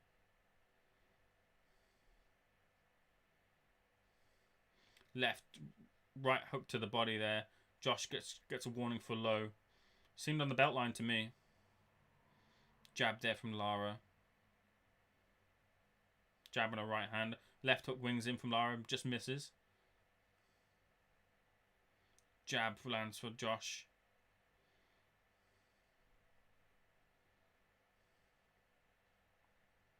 Oh, left hook there lands for Josh.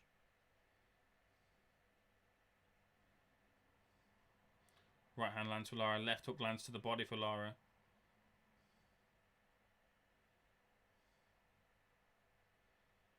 Left hook lands for Lara up top. Left hook lands for Lara and an uppercut.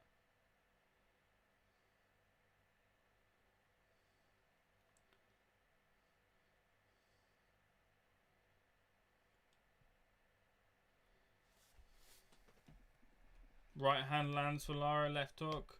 They're trading. Warrington just eats a right hand. You don't think you want to be trading with Lara. Maybe you do that. Maybe that's Josh's plan there. But just on the boards of his feet, Josh was...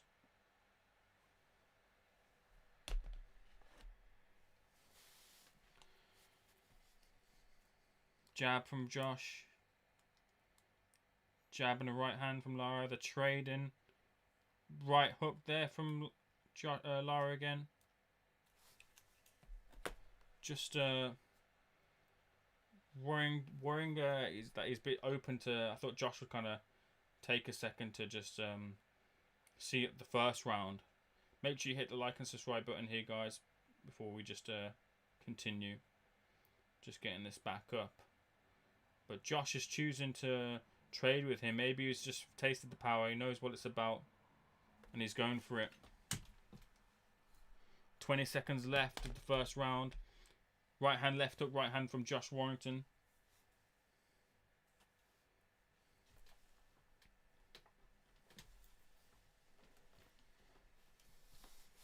Ten seconds left. Right hand from the top from Lara. Lara's game as hell. And an uppercut from Lara as well. And a left hook to the body from Lara. Back in 1 second.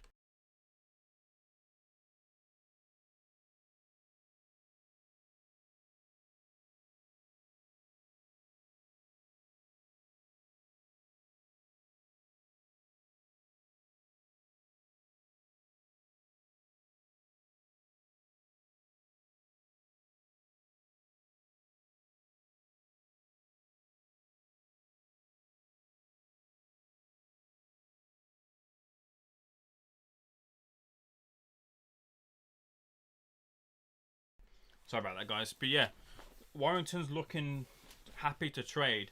And I'm just a little bit worried because I still think Lara carries power.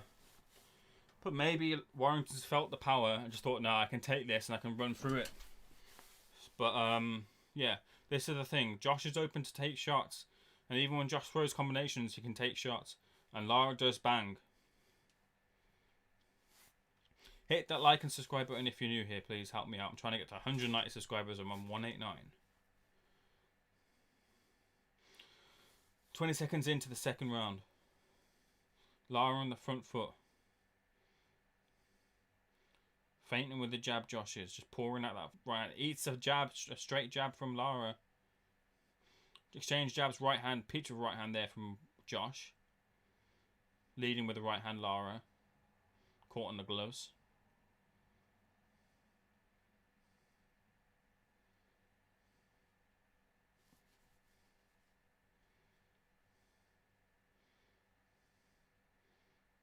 Left hook blocked. Right hand, left hook combination from Josh. Eats a jab in return. Left hooks traded. One to the body, one to the head. The one to the body from Warrington landed. Left hook taken as well from Josh. Eats a left hand again. Eats another left hook, Josh does. Good right hand at the end of that combination from Josh. Right hand lead from Lara lands. Left uppercut to the body from Lara lands too. Stiff jab from Lara. Left hook to the body from Lara and wings in the right hand misses. I think Josh is just taking his time here. Josh has shown a bit of a chin as well because he has taken a few solid shots. Centre of the ring, bit of phone booth stuff. Jabs. When Josh jabs, Lara tries to come over with the right hand over the top. Right hand, left hook combination from Lara on the gloves.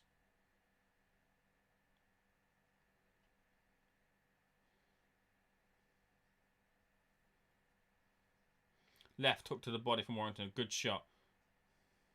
Left hook to the body again. Good shot. Eats left hook to the top though from Lara as well.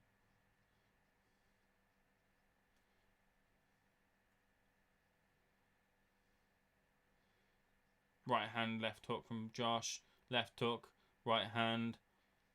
Good work from Josh. He's throwing, but there's just a... He's just got to be wary that he doesn't get caught on something whilst he throws. That's the danger. There's a big left hook from Lara and the right hand. They're engaging here. This is good stuff.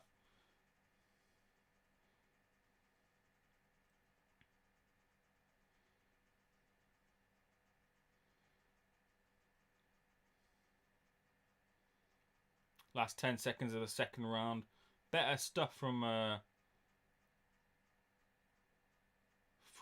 Warrington.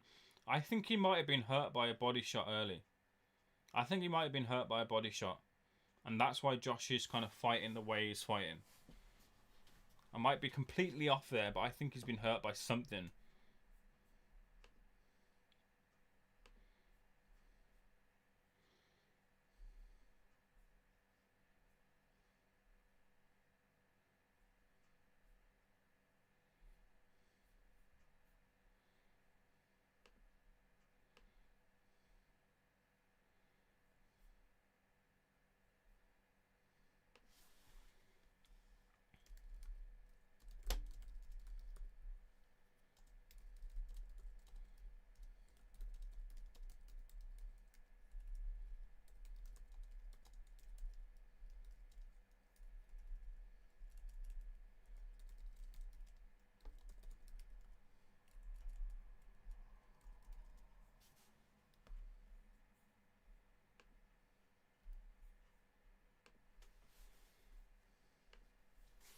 Right hand there from Josh.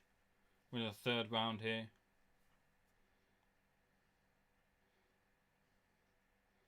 Big jabs exchange. Josh getting the better jab of the two. Here's Lara just completely slow. Like his feet just stuck in the mud and just kind of pivots. He's on a pivot. He's not looking to close Josh down. Just looking to step in and throw. There's an uppercut coming from long range from Lara. Misses. Left hook to the body and then up top from the head from Warrington is a good punch. Right hand is a good punch there from Josh too. Right hand left hook. Left hook though from Lara lands as well.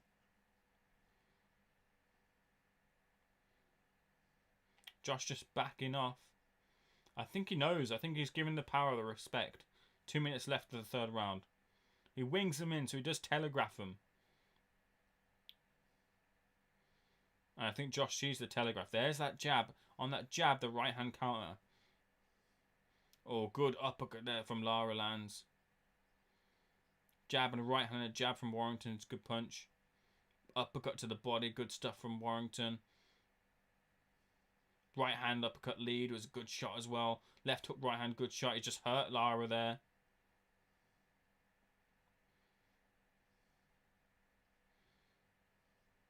Ooh, shot there though from Lara lands as well.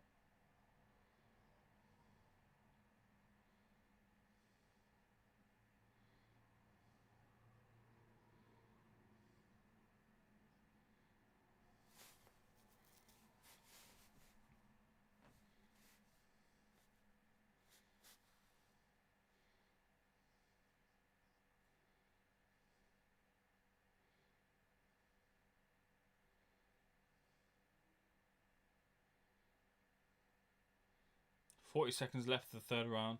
Not much action here. Jab from Josh. Takes a body shot in return. Lara just stepping forward, step by step, step by step. Josh just turning around on an angle. Guard up. Takes a right hand in return after he shoots a right hand. That left hook is just got to be wary of.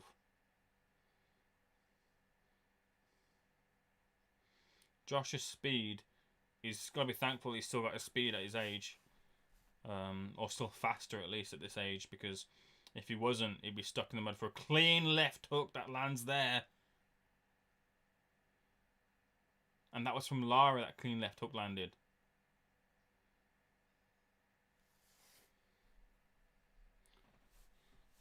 Whew. Hit that like and subscribe button if you're new here. Let me know what you're thinking so far of Josh's performance. This is what I thought would kind of happen. Just had that little bit of a worry.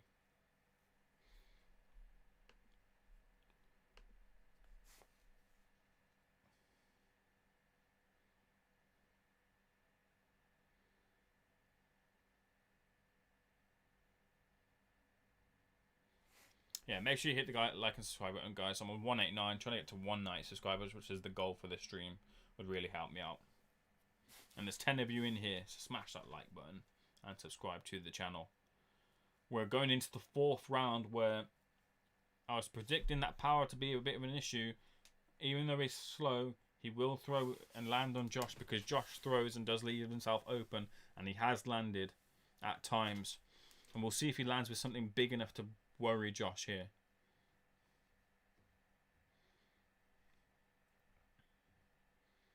Jab gets through for Lara, misses with the left hook. They just both get told off for leading with the heads. Touch gloves back into action.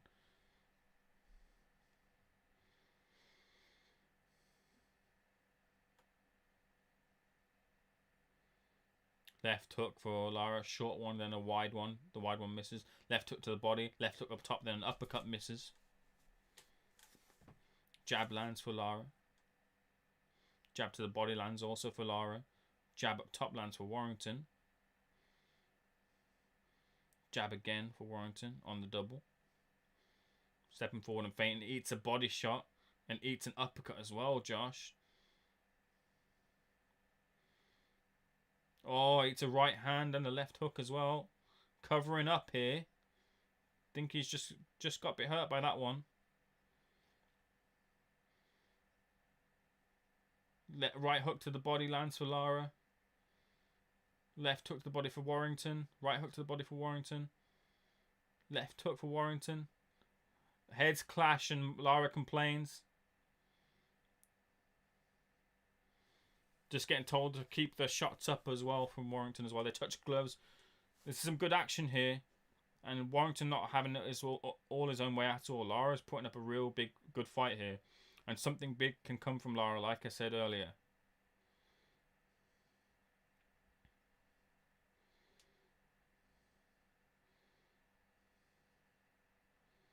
Left hook, big left hook to the body lands for Lara, and Warrington's hurt here. Josh is hurt here. To the body and the head. Left hook lands. Left hook lands. I had a bad feeling about this fight, and the left hook lands to the body for Lara and a right hook.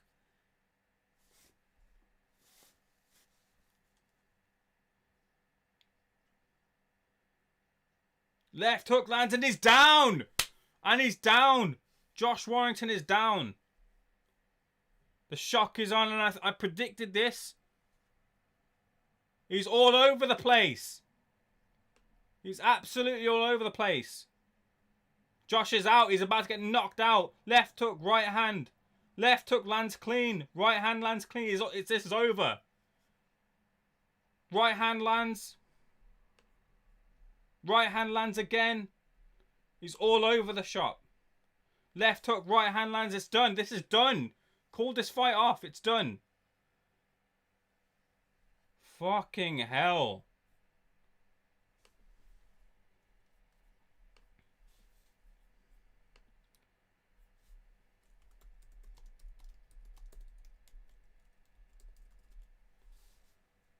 Warrington is absolutely all over the shop. Absolutely all. No, Last King, don't even say this. I said this. I've got a message I sent to Ben, and I said to him, I have a bad feeling about this fight because of all that's going on about it. I watched this Mauricio Lara. He's slow, but he can fucking bang. And the thing about Warrington is, when he throws, he's open. He hasn't got the best defense. He's open, and this guy can fucking bang. Even if he's Mexican or not, this guy is slow, but he can bang, and it's fucking happening. I had a bad feeling about this fight, and it's coming. I'll send the message to you. I'll show you the message and everything. Yeah, this fight should be over. If it's not over now, it should be over because Warrington's all over the shop. Left hook, he takes the left hook. This is done. Right hand, left hook. Uppercut, right hand, left hook. It's done. Call this fight off, man, because this is taking shit off of his career. Oh, it's a big left hook in return from Josh, but he's all over the shop. Just hold.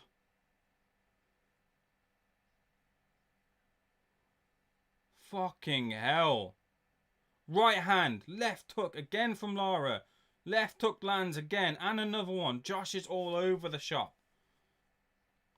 Now we finally hold. Now, that's good work. Now he finally holds, but this is just...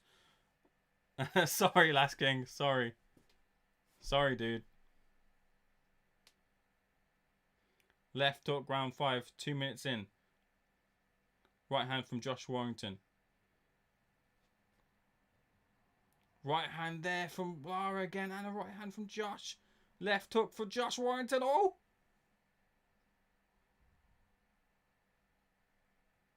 I'm in round 5, mate, Jamie.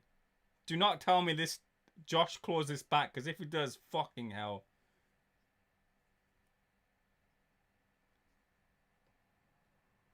No way does Josh pull this back. Left hook, right hand. If he does this... Oh, I've got to ignore the chat. I'm in round 5. Oh.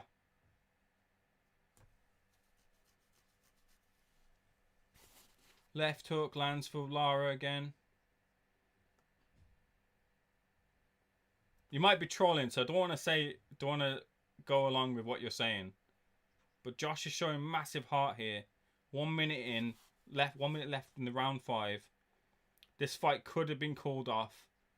Left hook from Josh.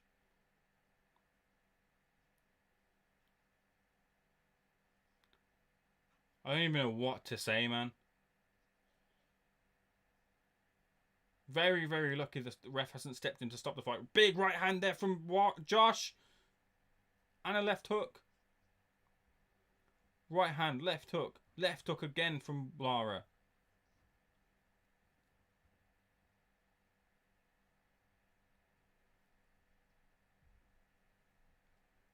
Left hook, right hand, left hook from Lara. Big body shot from Lara. Left hook to the... My God, this fucking... I'm going to watch this fight back again.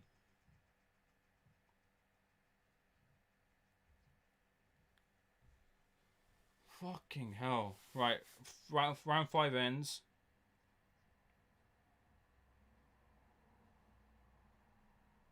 I've hurt my shoulder. He's saying he's hurt his shoulder.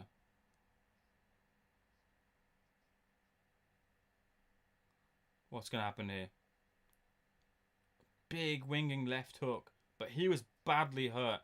The ref gave him all the chance in the world to continue. Lara didn't close it. But Josh was in absolute trouble.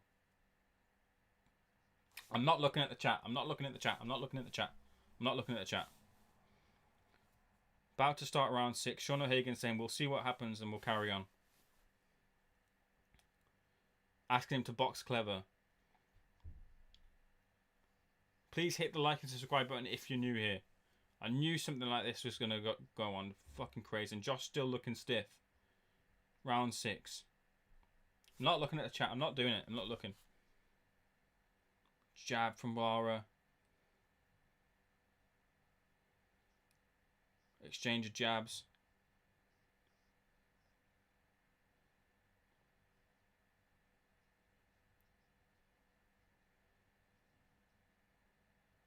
Back to a bit more movement. I can't look at the chat. I can't do it. I'm not looking. Right hand from Lara. Left hook lands for Lara. Left hook, left hook. Oh, big left hook from Lara again. Right hand, big shot from Lara. Fuck me. Right hand, left hook from Lara. Pushing him back towards the ropes. Jab and a right hand and a left hook from Lara. Nothing coming back from Josh.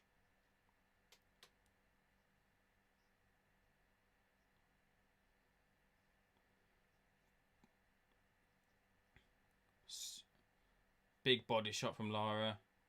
Jab in return. Josh showing big heart. He's fighting back.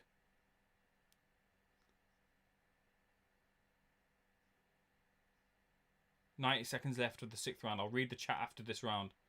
Big left hook lands for Lara and a right hand. He might have just understood the power now. His body's just getting used to it. Oh, but takes 2 big right hands in return there. And a left hook though in return from Josh.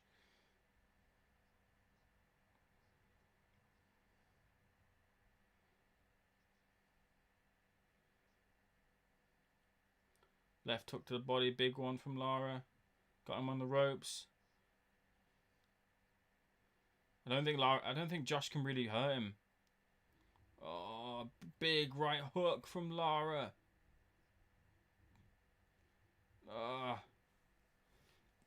Excuse me. 45 seconds left. The 6th round, and he's holding again.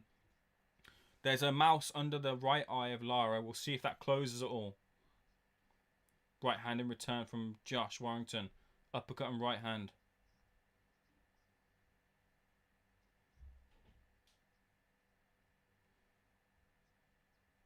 Big left hook through the guard of Warrington.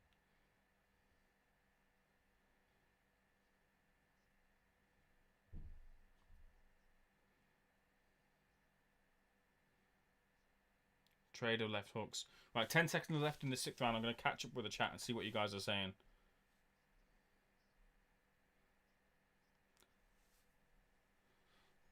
Guys, right, he's saying he's pulled the shoulder. Fight's not over yet, mate. Last King Scotland, what round is it in, mate? What round? And who's winning so far? At the end of 6, Lara's winning the split, commenting, boring like what? Mate, we're so boring. Today we were good, but we've been boring in general. Josh pulled the shoulder. He's not winning this. He's done, lads. Cheers, Last King. No worries, mate. Yeah, Last King. That's why he's got the wrench guy helping me out here. Listen, we're in the 7th round.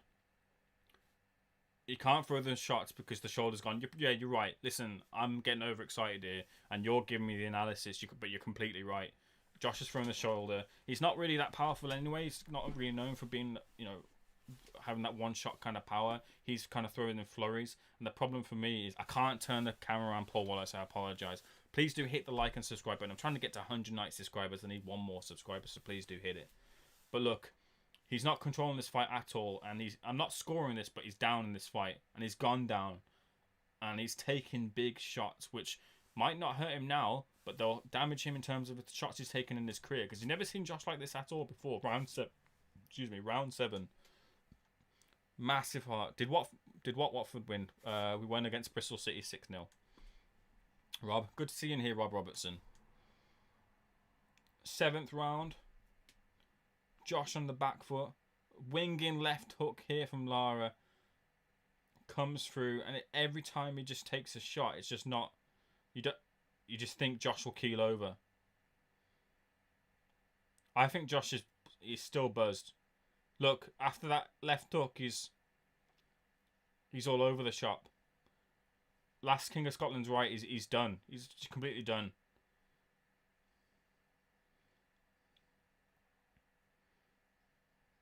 Right hand, left hook, uppercut lands. And Josh wants to hold. Can't hold.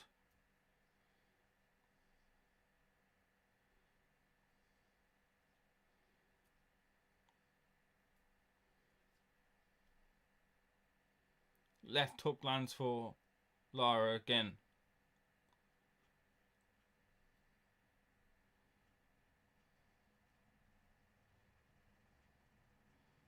Uppercut lands. Big right hand again lands for Lara, and an uppercut again. And he just looks done. Right hand lands for Warrington. And a jab. Left hook lands. Lands again with the right hand. Left hook. Big left hook lands for Lara. It's tough, this.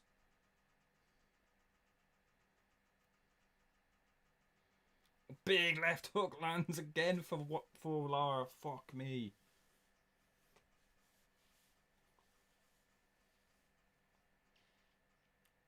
Oh, right hand. He lands the right hand, but eats one as well. Left hook, right hand for Warrington. He's just a massive heart, man. Nothing. You cannot fault this guy's heart.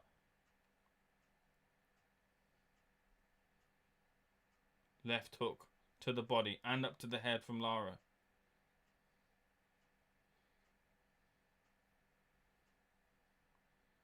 Right hand, left hook. Right hand lands to Warrington. And a left hook.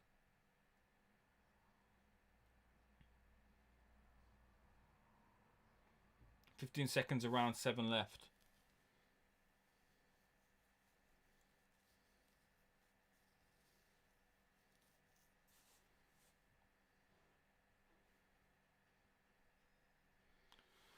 What are you guys saying? One thing, Josh has a massive heart. Completely agree, Last King. Did Watford win? Yeah. Eddie will still rob Lara if Warrington survives. Like with Barrett. Barrett lost to Martinez. Judges reckon he won by 7. Fucking ridiculous, man. It's so stupid. And that's what I'm saying to you. They'll change the narrative by saying, 118, 111, that's ridiculous, and make it about scorecards as opposed to making it about the fact that Martinez won. They change it and shift it, and then they can get away with, it was a close fight, maybe Barrett won or what. Didn't score the fight, but for me, Martinez won, and by quite clearly, to be fair. If his shoulder is done, he won't fight for a while. Yeah, shoulders take a long time to heal. Rob Robertson is right. Even though he's been trolling me a little bit, Rob, you're right. Josh is only 2 rounds down with 5 to go. Eddie has this covered. Yeah, that's exactly it. You know what will happen. And maybe Josh is due one, or maybe he had one with the Galahad fight. Maybe he's already sold that ticket. Evening aims, the fix is on. Mate, the fix is on, but if Josh has got to get to the 12th round to hear that last bell to get that fix, because he's done. For me, he is done. 8th round. 10 seconds into the 8th round. Please do hit that like and subscribe button. 27 of you guys in here just trying to get up to 200. If you can help me out, I'd greatly appreciate it. Big right hand lands in from Lara. Lara's got a tire at some point as well, though.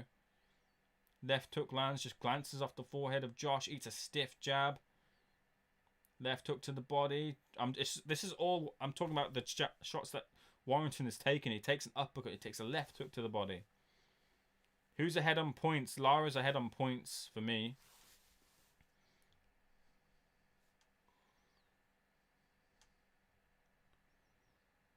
So he's lost his IBF title, and right now he's losing this fight. Yeah, no, I don't worry about it, Rob. I know you're messing around. I don't mind a bit of back and forth. It's all good with me. Crack on, Rob. Yeah, dude. I'm looking forward to the boxing in silence breakdown of this fight. Big right hand there from Lara. Left hook and right hook in return as well. The balance has gone too, because even when Josh is fighting, he's all square, and if he takes a shot, he's gonna go down. Big left hook there from Lara. They traded left hooks, and Warrington came on the bad side of it.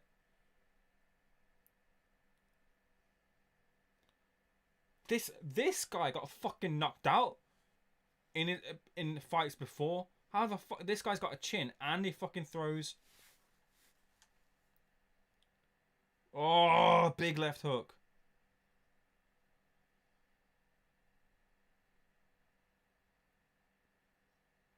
Jab to the body from Lara. Right hand there from Lara. These are career shortening shots as well Josh is taking, honestly. I promise you.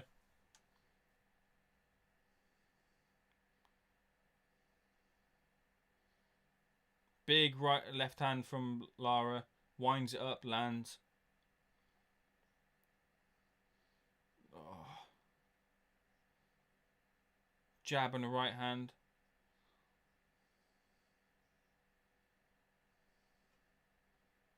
Left hook lands for from Josh. Double left hook lands.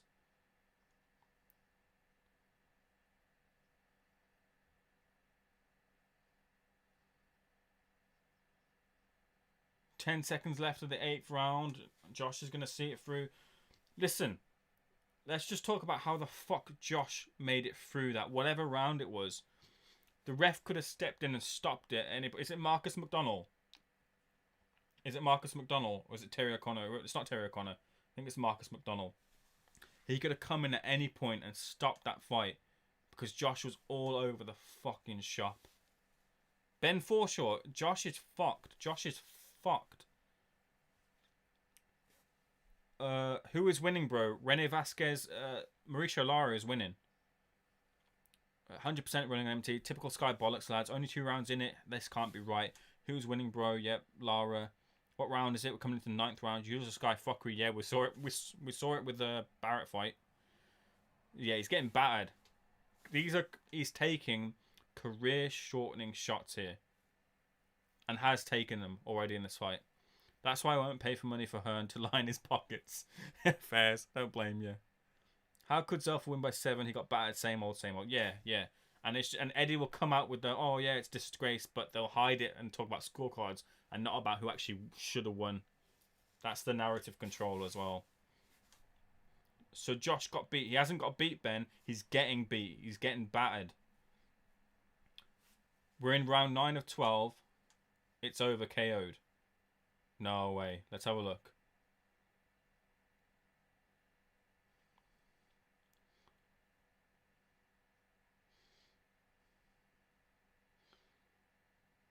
He's they're clinching. 2 minutes 24 on the clock. Ducks under the left hook. Eats a right hand. Left hook to the body. Big right hand and a left hook. Oh, he's done. Big left hook. He's eating it. He's right hand. Oh, fuck me.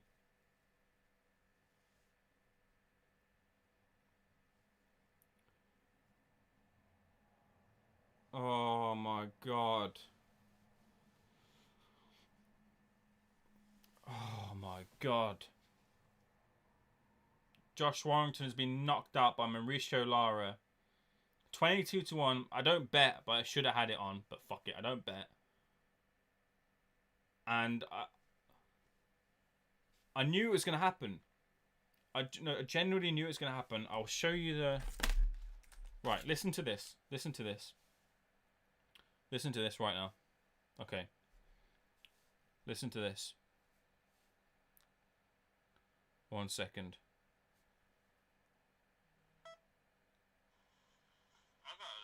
Here you go. Listen to this. 11th of Feb. 11th of Feb. 1 sec. Let me just rewind this. Listen. Fucking hell. I got a little bit of a bad feeling about Josh's fight at the weekend. Don't know if you feel the same way. Just because no crowds, you know, it's gonna be different for him. What about this Lara? I watched a little video. The guy can fucking bang, you know. So yeah, got a bit of a bad feeling. There. See? Fuck me.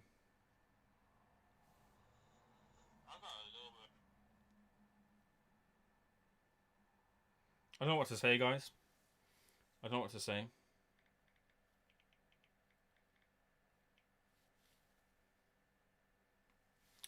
Man, so I need to put 1 sec. I gotta put this back on, and I gotta see what you guys are saying, because welcome to the big leagues. Josh has had to drop his belt, and he has to drop his fucking winning record now.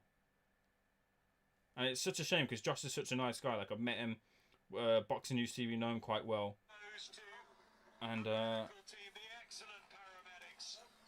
yeah. Let's see what you guys are saying. Yeah, out cold, dude. It's not nice to see. Because Josh is just, you've seen him do it from like all the levels, and you know, beat fighters who they're supposed to beat him, and he's come over and lost to what was seemed to be an unknown. But yeah, out cold. Sorry, in front. Don't worry if you say it. Don't worry about it. It's cool. Kid Galahad loving this. Kid Galahad is rubbing his hands at this. He's in a bad way here, lads. Yeah, listen, he's still getting paramedics, and hopefully we'll see him get okay. But Howard, 18 months for too long. Evening Eddie. Evening Ed indeed. Been on the deck about 10 minutes. Why didn't his corner pull him, save him from further punishment? Rob, maybe because they could have thought they could see it through and get like a draw on the scorecards or something. Eddie's had a stinker this night. Twitter should be funny as fuck. Yeah, for sure. And the asylum will be funny. Well, this time it's over. Seen that coming. He's a thug street fighter. I think that's a bit unfair. Josh is good at what he does. Thug Street Fighter, I wouldn't agree with that. Looks like Frank played a blinder for sure. They only care about the dough, Rob, mate. Yeah, the money, the moolah. Hit the like and subscribe button, guys. This has been unreal. I knew I should have come on tonight. I'm glad I did. But I'm gutted as well. I'm really gutted about Josh. When will it be on to watch free stream? Probably tomorrow. They will put this on tomorrow on Sky Sports Boxing, for sure. Let's see what people are saying on the old Twitter.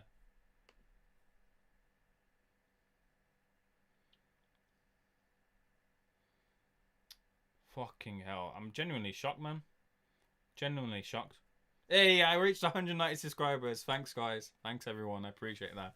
That was my target for the stream, so I appreciate you guys helping me out. If you can help me out to get any further, please do hit that like and subscribe button. We're going to do these live streams. But yeah, let's see what Twitter is saying. And we'll see what you guys are seeing as well in a second. But Mauricio Lara, what a fight. Warrington Lara boxing his back. How on earth did Warrington get through the 4th round? Yeah, it was unreal. You know what the fight reminds me of? Guys, how about this? Does this fight remind you of Anthony Joshua versus Andy Ruiz? The unknown Mexican who came in. Warrington was supposed to deal with him. We knew that Andy Ruiz could bang, had a bit of pedigree about him. Maybe not that so much with Lara, but we knew he had a bit about him, and at least could punch and counter. And AJ was supposed to walk through like Josh was supposed to walk through, heavily favoured. I know that Josh didn't get the knockdown on him, but he dropped him, was buzzed, recovered a little bit, and then was stopped in like the 8th for the AJ fight. And now in this, like the 9th in this one, much a mirror like how AJ and Ruiz went on. This is like that type of fight, and it's a shame. It's a real big shame for Josh. Someone I interviewed, someone I know the team, Boxing News TV, have a relationship with him. It's just big shame. Hey Tosh, Frankie tight lips, fuck them up in perfect timing. Yes. Frank pulling another blinder again. He's unloaded Billy Joe Saunders. This has happened here. Who else is going to send over? Mr. Ayres, love the commentary. Keep up the good work. I appreciate that. I'm just trying to build and grow. If you liked it, please do hit the like and subscribe button. That's made my day. Night, Eddie. Now, wise up Andy was worse. Yeah, you know. Well, we knew a bit about Andy Ruiz, didn't we? We knew about Andy Ruiz. We didn't know about this guy.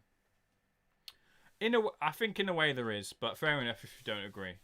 Many fights is Eddie due with Josh Ames. Any idea of the cash over the 3 or 4 fights? No, but I can find that out. I will ask, and if you see me in the chat for Boxing Asylum tomorrow, I'll have asked and I'll let you know if I know or not. Space Raider got put to sleep. Pure Sim 316 shocked. I'm shocked, Paul. I'm completely shocked. And credit to Lara, man. Hey, King, did you put a bet on? Because the big value was there, 22-1 for Mauricio Lara. I keep doing this, thinking I should bet and put like a 5 or a 10 on. I don't bet. I know I never will. But I would have put the bet on this if I was a betting man. Unreal. Unfucking real. Gutted for him. Hope he's okay. And they've had it's a big fucking hit. What a shocking night for Sean O'Hagan and that gym. Because Reese Mould has lost. And now Josh Warrington has lost. They've got quite a few young fighters, and Maxie Hughes has been doing well. But this has been a really shocker of a night for that gym in Leeds. Look at the difference between Josh and Ruiz. Anyone who said Andy wins is a fucking liar, mate. No. I'm not. That's the point though. But I'm just saying in terms of what happened in the thingy is it's similar. I didn't think that Ruiz was gonna win at all. But no one thought Lara was gonna win either. And the official decision comes through. There's no way a rematch is coming here. They're not going to take that fight.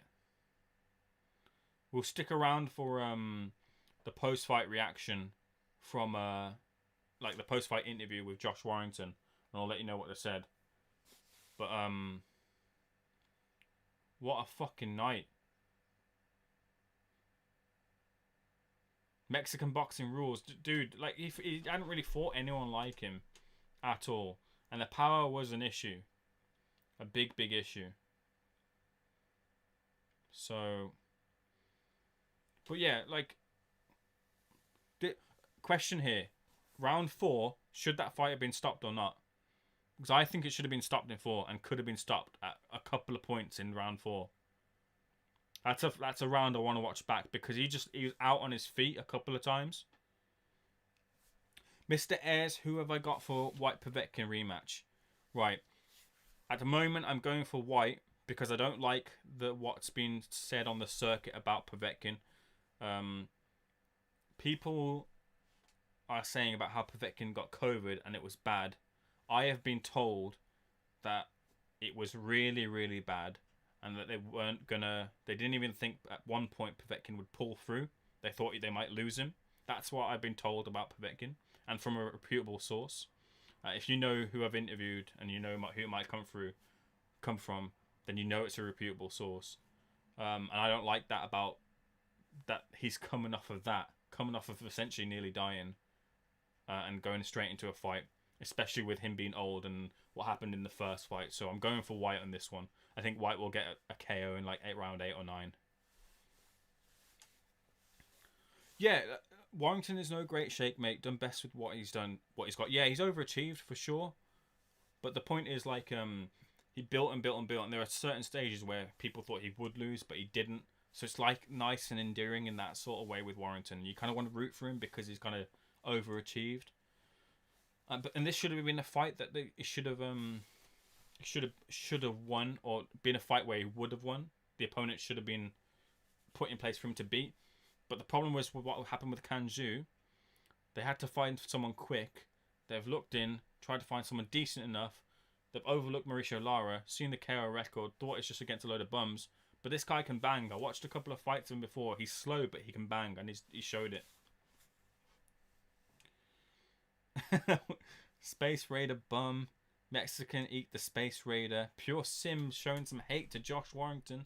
Hope he gets mullered again. Pity it's not in Russia. Should be, in my opinion.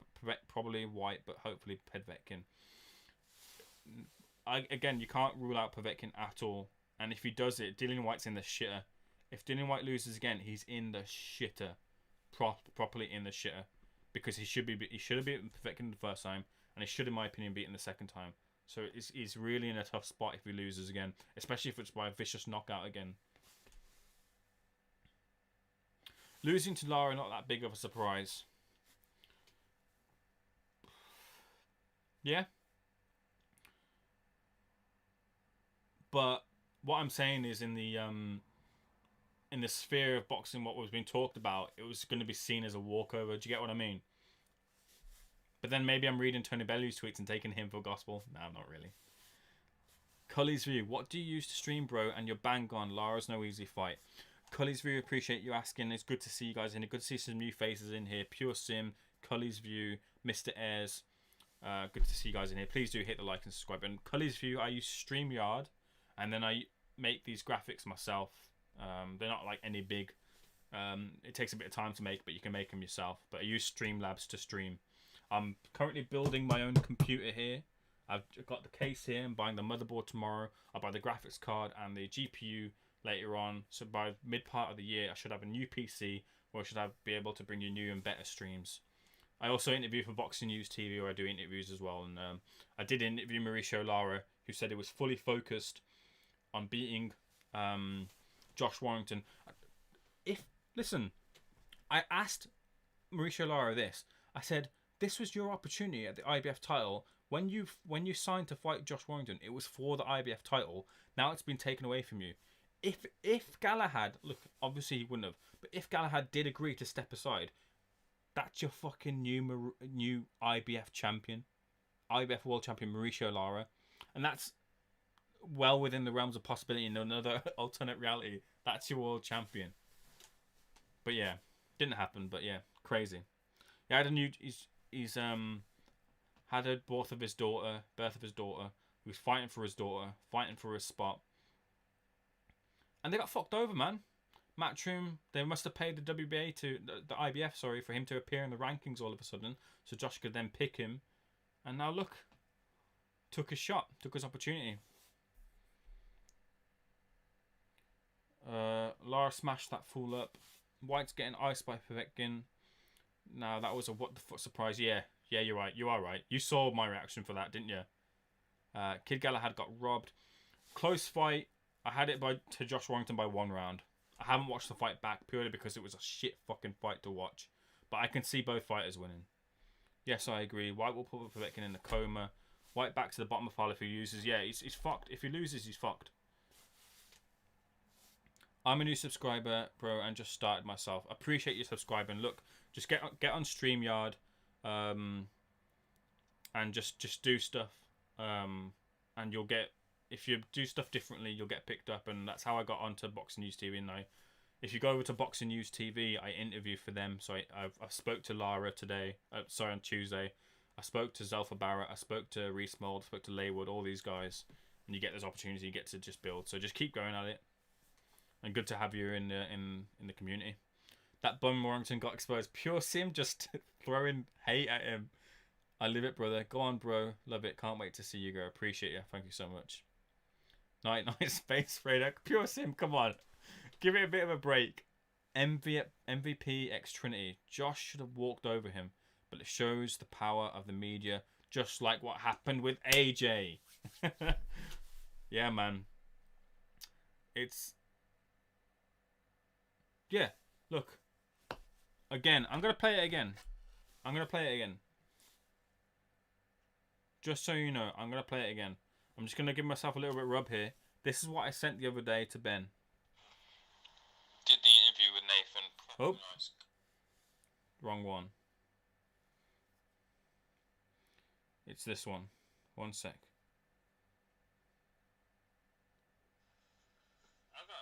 Yeah. Here you go. Listen to this again. I sent this the other day. I got a little bit of a bad feeling about Josh's fight at the weekend. Don't know if you feel the same way. Just because no crowds, it's gonna be different for him. What about this Lara? I watched a little video. The guy can fucking bang, Yeah, got a bit of a bad feeling. I had a fucking bad feeling about this fight. A proper bad feeling about this fight. I don't like to be that guy that goes on Twitter and puts like, this is gonna happen. Warrington's gonna lose to Lara, and be that kind of like upset merchant. Like every fight, if you say, oh, the guy's gonna get upset, the underdog's gonna win, you just become an upset merchant. I just like to speak about it and just be like, I got a bad feeling about this fight. I'm not sure. I've watched Lara, and I think he might do something, and I know he can bang. I watched the fight with him. The fight, he was taking shots, big shots. Let me show you what fight it was. One sec. I'll show you on my YouTube. Right. This is the fight you should watch.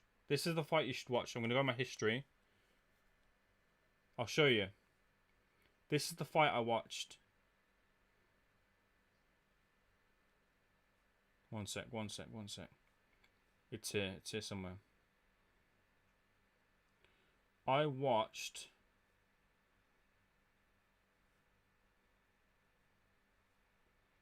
Fuck, I watched a lot of shit, I've been watching that Masked Singer, I've been searching up videos of who the Masked Singer is. Let me find this fight I watched. Right, I need to search in my history. What's his name? Lara. How the fuck do I search my history for... Watch history. Lara. Yeah, okay, here you go.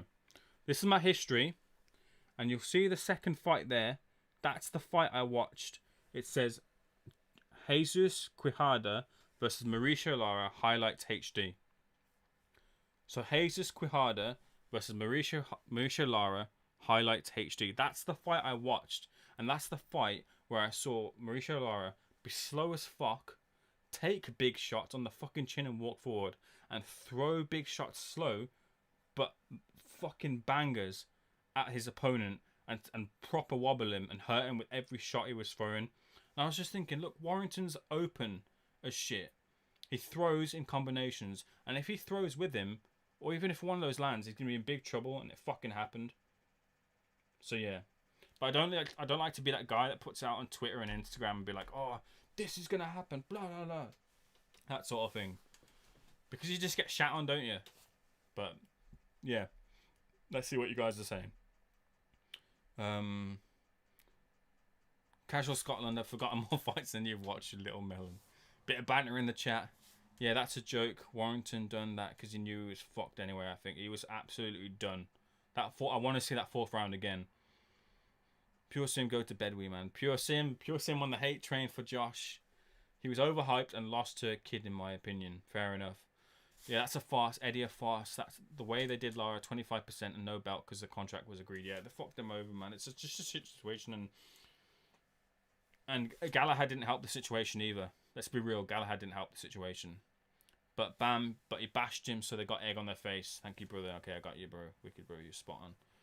I've done boxing since I was 7. It shows how much the media can play a big part in the blokes going from a full stadium to none. Yeah, that definitely did play a part of it as well. But the opponent, they fucked it with the opponent. They thought it was a soft touch. They thought, oh, we need to kind of get someone who's decent enough. But they overlooked it. They just thought Mexican bum and overlooked it. And I don't think they did the research properly. So I think the matchmaker for this fight is going to get a proper bollocking. Proper bollocking for sure. Certainly no bum is Warrington. Yeah, I agree. It's not a bum. I don't think he's a bum. He's a capable lad. He's a world title champion. Beating Frampton, beating Selby. He'd beat Kanju. For me, I think he beats Kanju. Russell Jr. is a tougher fight because Russell Jr. is maybe the better boxer. But he beats Kanju for me. And look at him now. Where is he now? He's fucked now. Cully's View, top man for subscribing. I appreciate you subscribing. Respect and thank you. Well, grow our community. Lara could definitely punch like weed. Where does Josh go from here? I don't know. He could go up, but it's not a weight issue. But if Frampton beats Herring, it kind of makes there's a history there, and Josh could go up, and then fight for the title if Frampton wins.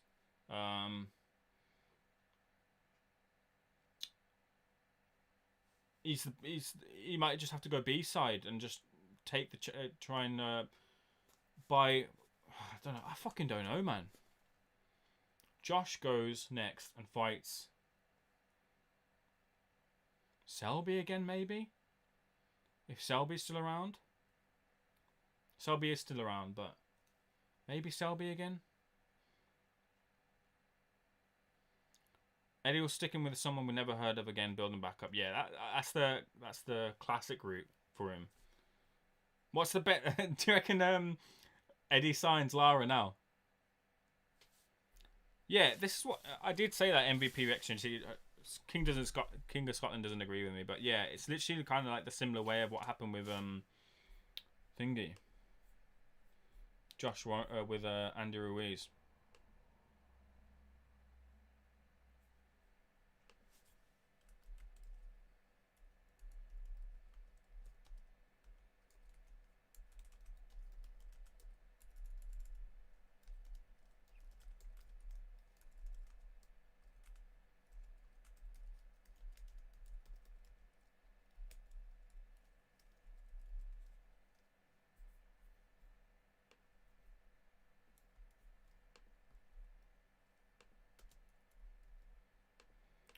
But listen, you're asking about what happens with Josh Warrington next, right?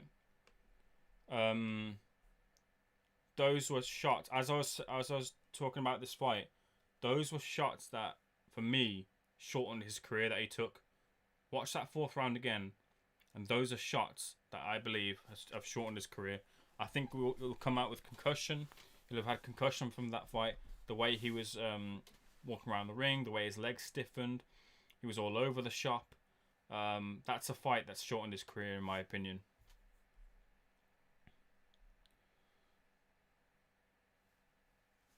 Yes, I agree. Kid felt it was his belt and his money too. When you're a prize fighter, I guess it hits you deeper than we know.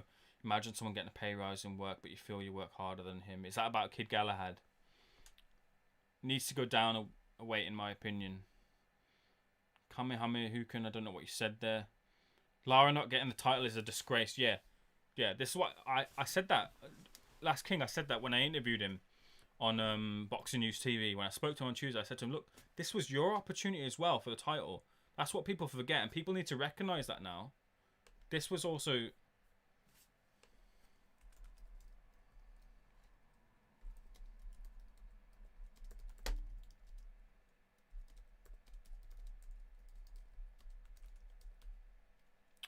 One sec.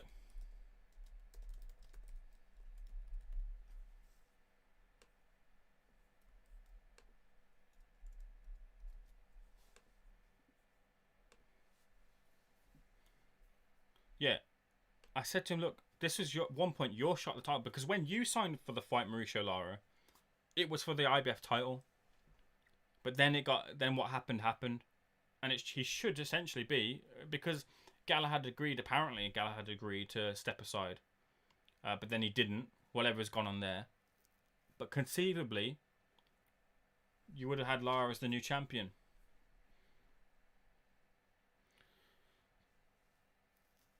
Could be a decent rematch. Nah, there's no way they take this fight as a rematch. No way. No way. He's bigger down a weight and has more advantage. He just kills him to make weight, I guess. But I'd like to see him going with a big name straight away. Nah, I think he needs the touch, like Last King is saying.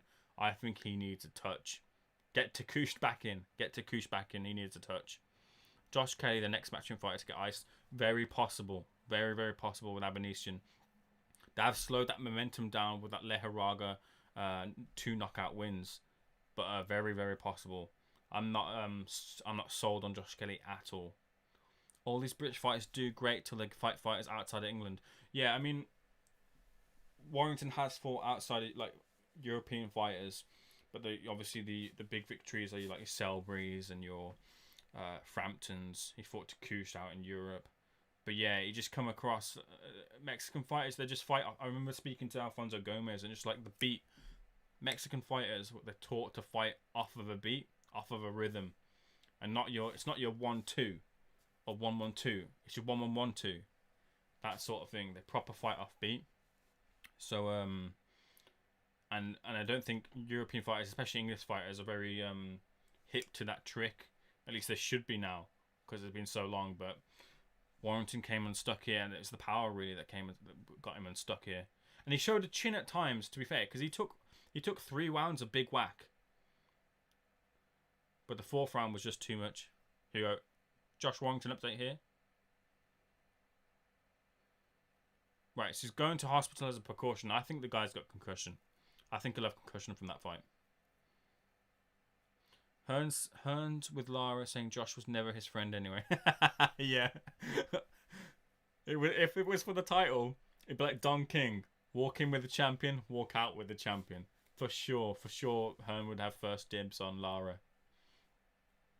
They didn't do their research and it shows, sadly. Yeah, the matchmaker for this fight is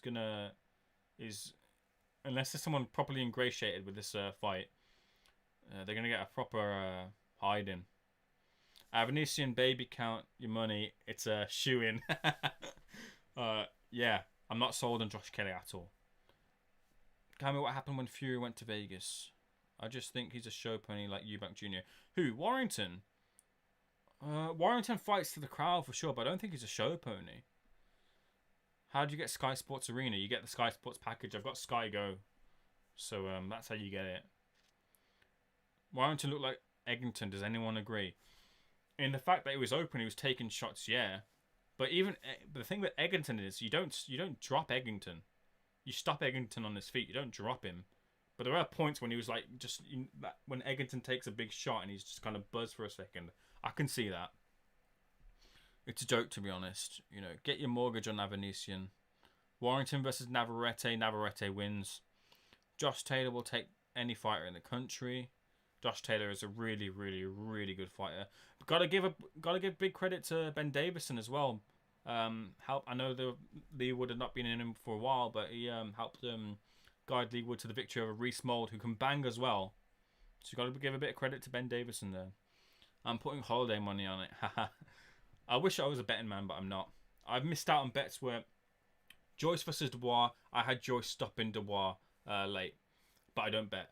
Arthur versus Yard. I would have put, if I was a betting man, I would have put a bet on Lyndon Arthur, but I'm not a betting man. And this one, well, you know what I said about this one.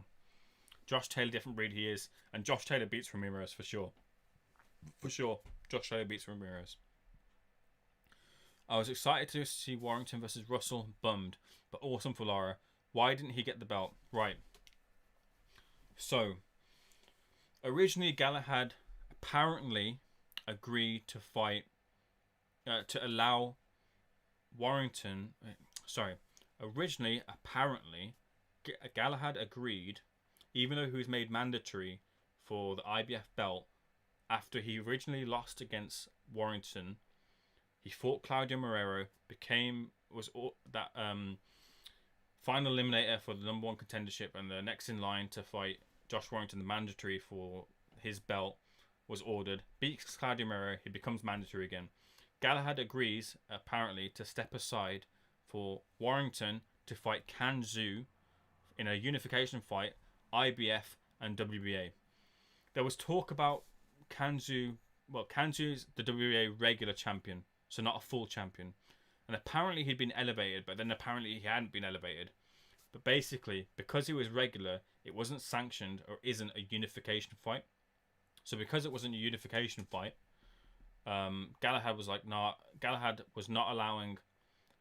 When that fight fell through, so I'm explaining this really badly. Then Kanzu apparently stepped aside or didn't want to fight because apparently he didn't want to come when there was no fans. So the unification fight fell through, which wasn't a unification fight anyway. And Galahad said, no, I'm not going to step aside for you to fight another opponent, aka Mauricio Lara. I'm going to enforce my mandatory. So Josh Warrington had to vacate because the IBF are very strict on their rules, meaning that put Josh Warrington vacated. Galahad is in line to fight the number 1, 2, or 3, basically the first available top contender, which is going to be Jazza Dickens. So it's Jazza Dickens versus Kid Galahad for that vacant title, which is Josh's former title. Yeah, I've probably ballsed up that explanation there, but hopefully you catch along. Let me know if you want me to try and butcher that explanation again. But that's what happened there with the title. If Galahad, and apparently Galahad agreed again for him to step aside, but then didn't. But if he would have agreed, Lara would have been your new champion.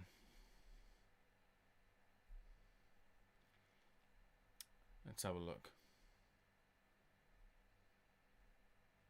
Make sure, guys, please do, if you haven't already, hit that like and subscribe button. Help me get to 200 or as close to 200 as I can get. I'm at 190 at the moment. Where are we at now? So we are at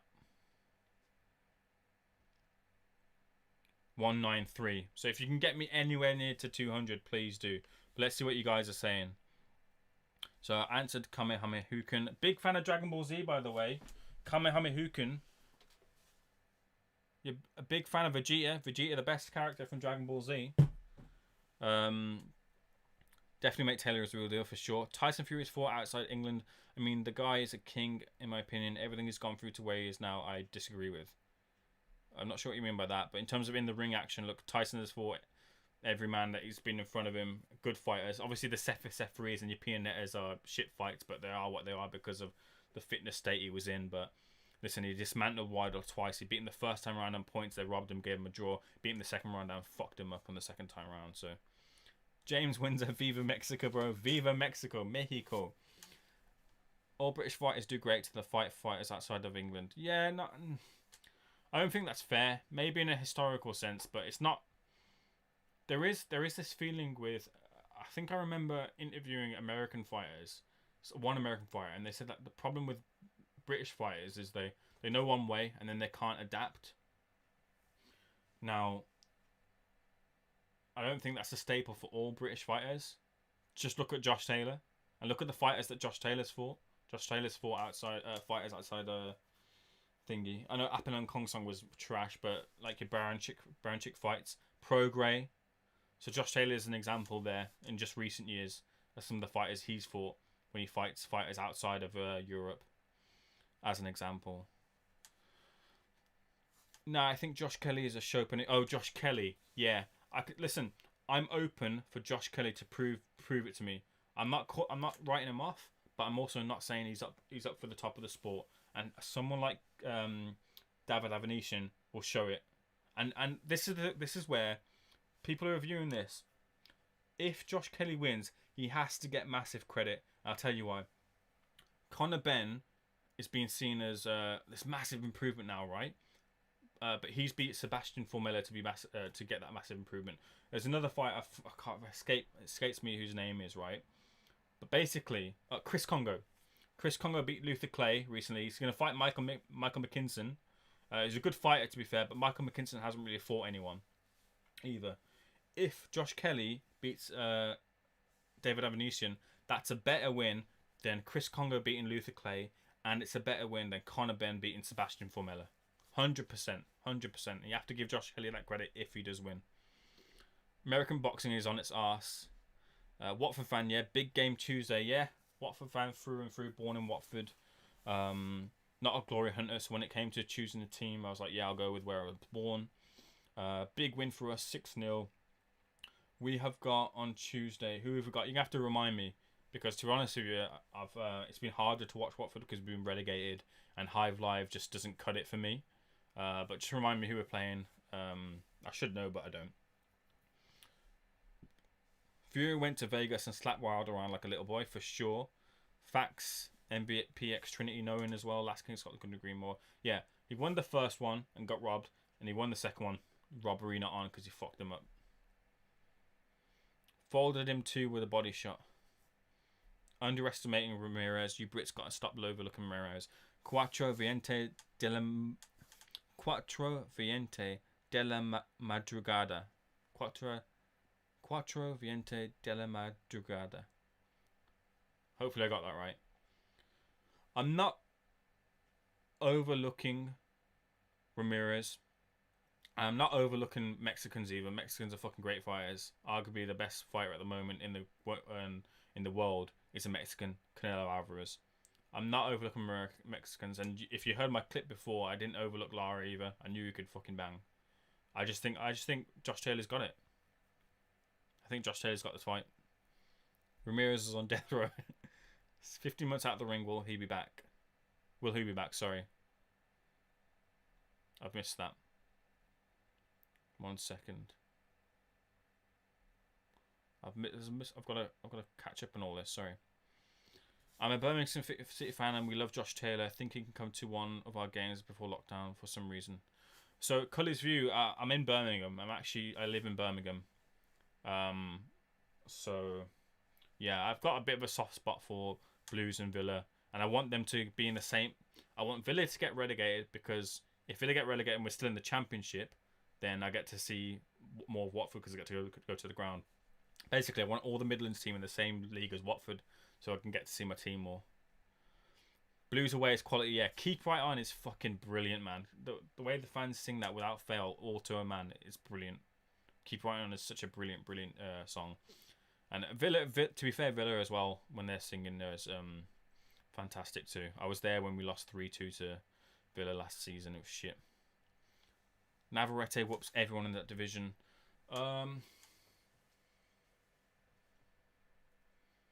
Navarrete versus Gary Russell is interesting. Gary Russell versus Navarrete is very interesting. We'll see what Leah Santa Cruz is saying as well, because Leah Santa Cruz's Navarrete should be good. And also, I think Rakhimov, I thought before what happened with Jojo Diaz beats Jojo Diaz, but even now that Jojo Diaz has shows that he doesn't give a fuck, Rakhimov beats Jojo Diaz as well.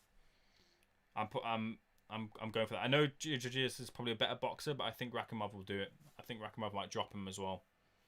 I watched him against Fazile, and I know there's this stuff about the salt, but he put on a good performance against Fazile. Fazile looked good, but I thought, for me, Rakhimov was getting in with some better shots. So I'm going with Rakhimov for that fight. I don't think Warrington has got any more in him. I think he peaked against Frampton. It'd be such a shame if he's peaked. I want to see Warrington in big fights, and he's wanted a big fight for such a long time, but it's just not happened, man. It's shit. We love it. Hey, what do you think about Tim Tszyu, Costa Tszyu son? So I'm too young to have watched Costa Tszyu. I did watch Costa Tszyu versus Ricky Hatton about a month ago, but I wasn't watching or a fan of boxing when I was a kid because my dad didn't watch boxing or anything like that. But Costa Tszyu, Tim Tszyu's son looks really, really good. I think he's not. You can't even put that like son of a boxer tag on him, because he's doing everything right. He looks like he's got talent, and he's his own man. And he looked brilliant against Jeff Horn, didn't he? I know Jeff Horn is fucking had lumps beaten out of him by like Zarafa, Pacquiao is seen as a bit of a robbery. I haven't actually seen that fight yet. But Jeff Horn, even though Jeff Horn as a Rafa knocked lumps out of each other, and Tim Tszyu just not. Jeff Horn's just not been the same. But yeah, it was a good win for him nonetheless. Is it Dennis Hogan he's fighting next? That's a good fight. That's a really good fight there for Tim Tszyu. Love it. I sit right away by the end, giving it to the big and all the spuds. Tim's not great, mate. You don't think Tim's great? I think he's alright, you know. Smash like top man Kamehameha Yukin. I think it's a Hadouken and a Kamehameha. Big Dragon Ball Z fan over here for sure. I'll put you on my Insta, bro. Gohan. Gohan was good in the Cell saga, but then they fucked him over with that shit that was going on with the Supreme Kais and that. They just made him weak, man. Gohan should have been up there, but they just proper like nerfed him. Vegeta's the best character for me, hands down. Is Navarrete same division as Taylor? No. They're not. It's thingy. Division below in it.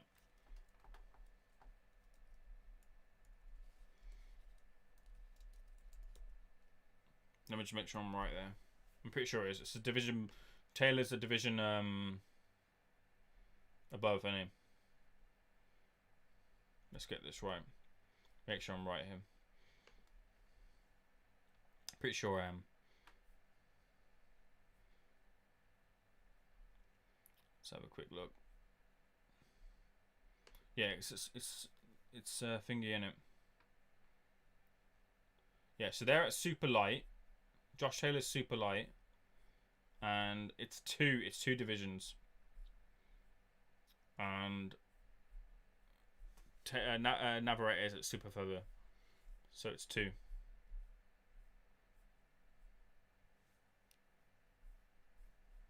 Am I right there? Am I fucking wrong? Am I fucked this up? It's 3. No, it's fucking hell. Right, Navarrete is at feather, and Josh is at thingy.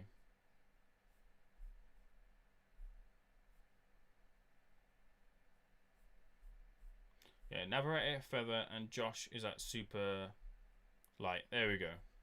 Fucking casual moment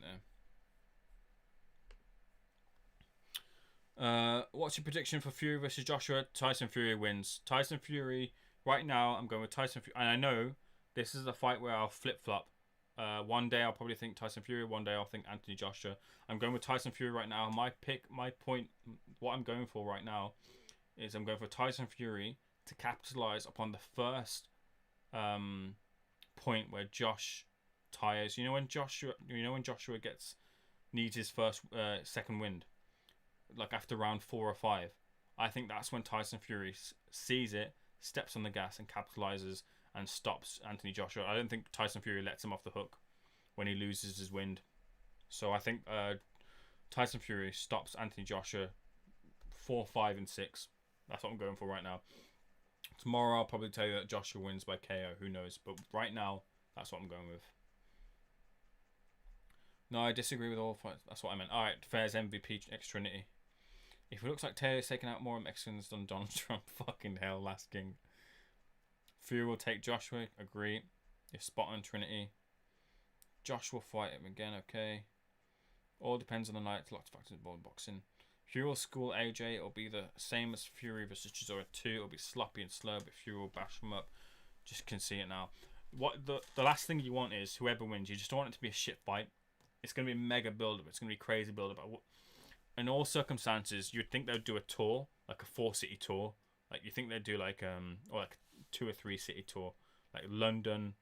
You think they'd do 2 places in America. That's and maybe maybe Dubai. You know, like the shit they did with Fury and Wilder. All circumstances, it would have been great to have done a tour and press conference and stuff, but that's not going to happen. Boo. Richard from Twitter can see Josh Kelly versus Avanesian ending very dodgy scorecards if it happens. Yeah, for sure. You can see any fight that's with a matchroom fighter ending on very dodgy scorecards. I swear though, Last King, did you see this on Twitter as well? Did you see a rumor going around that Eddie's got, depending on Avanician winning, Eddie has signed Avanician to Matchroom. Now, Alcesta did pitch Avanician to Matchroom years back, but it was ahead of the curve. But I think I read something on Twitter that Avanician's will be signed to Matchroom on the back of a victory if he gets it. But yeah, you can see the Dodgers scorecards for sure. You saw it tonight. Fury on points for me, for says Last King of Scotland.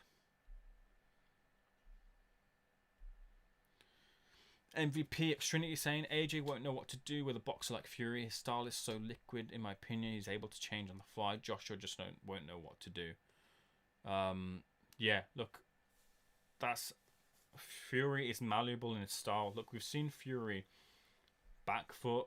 We've seen Fury dance. We've seen Fury put it on fighters the way Wilder's done. It depends on his weight. Watch out for the weight, especially with Fury, to know. Well, especially with both of them, to be fair. But Fury, if he's higher, you know he's going to do the Wilder 2 job. If he's lower, then you know he's going to dance. If he's somewhere in between, it will be a sort of an in between. But I think it will be more. He'll be looking to do a Wilder 2 job, but just give him more gas in the tank if he's a little bit lighter. Joshua, you can say the same sort of thing, but I think Joshua is coming past his peak now. And we've seen that in the way he's kind of changed his style, in the way, like that explosive Joshua type of fighter that he used to be. Like the way he fought Klitschko. I don't think he can fight the same way, and we haven't seen him fight that same way as well. Even Pulev was a different type of fight, so make sure you hit that like and subscribe button, guys, as I get to your comments. We are on how many subscribers? We're on 193. I'm trying to get to 200. If you can help me get anywhere near that, I would greatly appreciate that. I also interview for Boxing News TV. You can check out my interviews on Boxing News TV. I've interviewed the likes of Ty and Booth, Josh Warrington. I have interviewed, who else have I interviewed recently? I interviewed Leigh Wood. I've interviewed Derek Chisora. So yeah, check that out as well. What does everyone think of 78 Sports and all these Wilder fanboy channels? Lol, making all these stories up. I don't watch them. Cully's View, I don't watch them at all. I don't bother with it. I've had a taste of it. I remember watching it. I was like, these guys just chat absolute crap. I don't watch it. I don't bother with it because I don't want to waste my time. No way, me too, bro. I'm from Small Heath, but just moved to Balsall Common. Keep right on, boys. Fair play. Birmingham lad through and through. Good to see you, Cully's View. I don't pay attention to them, Cully. Yeah, nor do I. The Boxing Asylums, yeah. Cully's View, if you're starting up a podcast and stuff like that, the best thing I could say to you, best advice I could give you, is to write this down if you've got a pen and paper or put it on your laptop, whatever it is. Go over to, or type in on YouTube, Boxing Asylum Nut House Podcast. Every Sunday, live on YouTube, 8 p.m. till about 10 p.m. It can go over as well. Boxing Asylum Nut House Podcast. It is the best boxing podcast.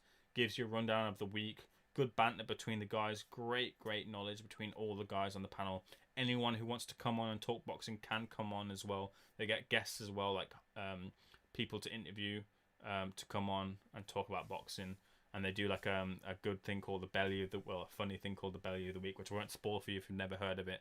But it's called the Boxing Asylum Nut House Podcast, live every Sunday, 8 p.m. on YouTube. It's also on iTunes, Spotify, all those other platforms. Boxing Asylum Nut House Podcast. Best boxing podcast out there, in my opinion. They make me laugh, man. They made some right conspiracies, and yeah, you're right. Time to get a new Watford shirt. Mate, this is the retro.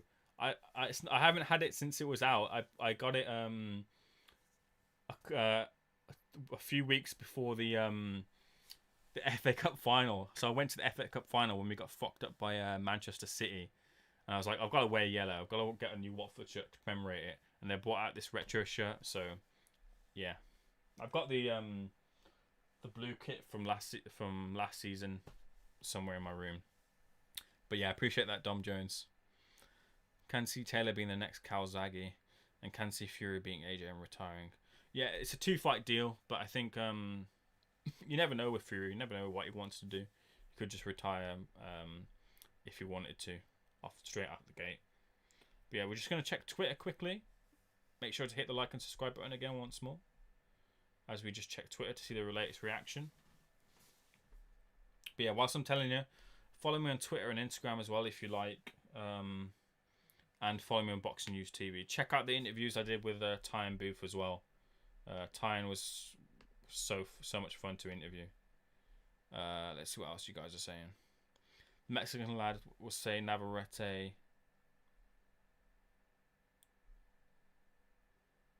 Mexican lad will say Navarrete would beat Taylor Law. I know he was in the wrong division. Yeah, a bit of a casual moment for me.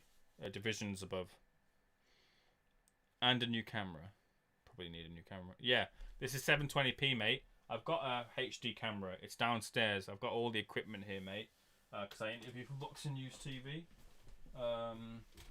All my stuff is downstairs. I can't link my the 4K camera to this. But I'm building a new computer, a PC, and you'll see the new camera coming up soon, Dom Jones. Don't you worry. 78 Sports, Block, Terrible Channel, Icons, Hatman, Pish. All you need is a silent Porky Games. You put me in the Porky bracket. Appreciate that, man. Nah, Tosh is a good guy supporting me. Last King of Scotland, great guy supporting me. And all you guys support me, I appreciate that. Fury, easy work for sure. Is that Rob Kelly? Is the Kellovision Rob Kelly? Tell me that's Rob Kelly. You got rapping Rob Kelly in here. It's gotta be. The Kellovision? Is that Rob Kelly? I don't know. I agree, Tosh, mate, apart from that Ingram Jones. I'm just going to take a quick break. I'm going to pop to the toilet quickly. Then we'll round up everything. And then we'll close up for the night, alright? So just whilst we're here, just going to show you a quick promo of one of my interviews with Time Booth. And then we'll wrap up. I'll be back in 2 minutes, yeah? Back in a second. So when people talk about karma and all this law of attraction, this woman came around to my house one time. She's always going on about the universe. You know, she's always writing like Facebook statuses saying if you put this out into the universe will send this back to you. So I said to her, what do you know about the universe? What does E equal MC squared mean? And she was like, E equals M is the let me just have a look on Google. So I said, don't bother looking on Google. You tell me what E equals MC squared means. You're always going on about the universe. I've done a little open universe.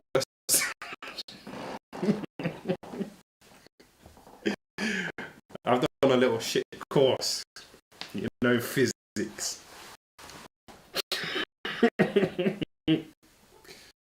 So I know what it means. What do you know about a proton? That's what I said to her. Or an electron.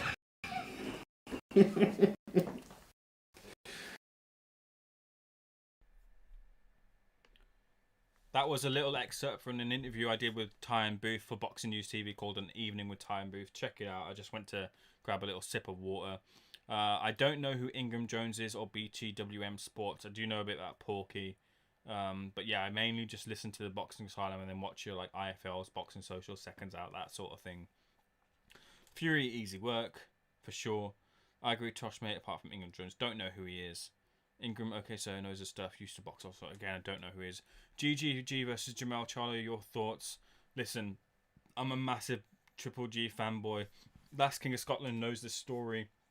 I've told it like 10 times already. I remember back in when I used to go out in my clubbing days, and me and my mate Ed used to watch boxing, and we were coming home smashed out of our heads after a night out. And I'd watched Golovkin a week or so before, and my mate said to me, "Who do you think's going to be big in boxing?"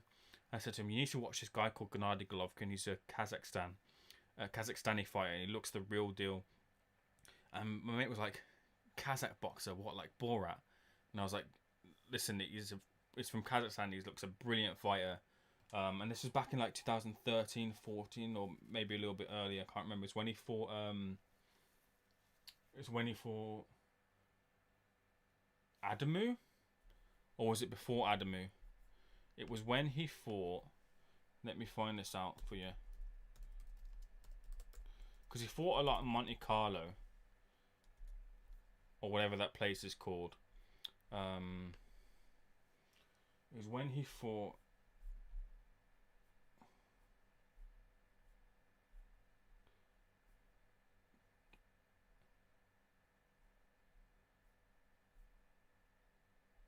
It wasn't Adama Osmani. It wasn't him. It was before that, because I watched Macklin, I watched Rosado. It was when he was in.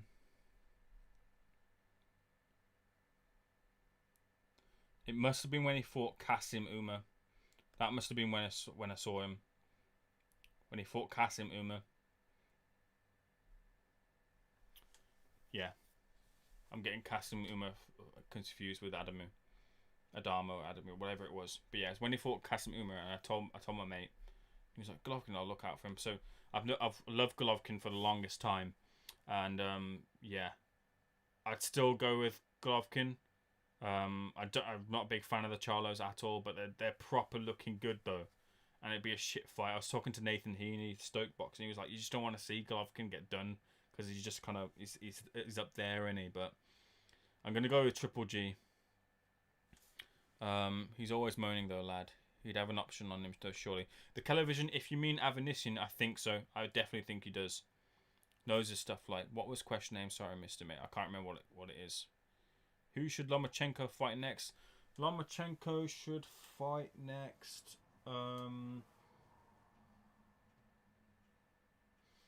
He should be looking for the Teofimo Lopez rematch. 100%. That's what Lomachenko's aim should be. And I don't think he needs like a soft touch opponent either.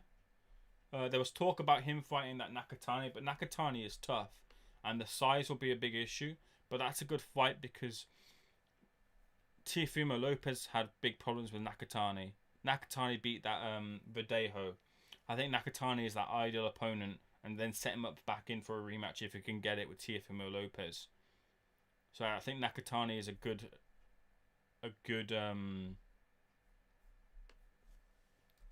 option for him.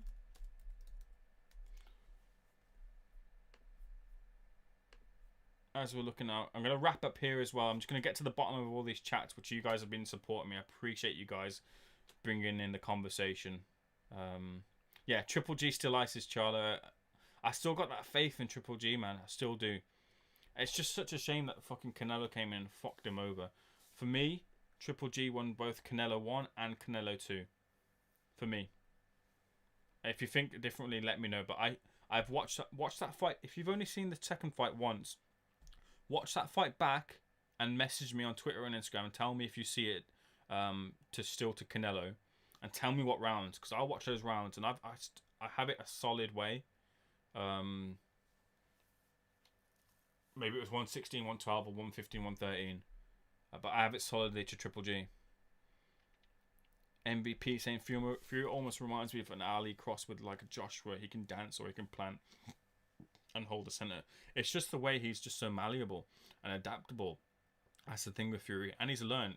Check the Fury from the Cunningham fight to check the Fury from now. The guy's grown, and I think that people normally shit on the fact that fighters trainer hop, but the trainer hopping that Fury's done has added so much to his game and developed him on so much that he's the fighter he's become now.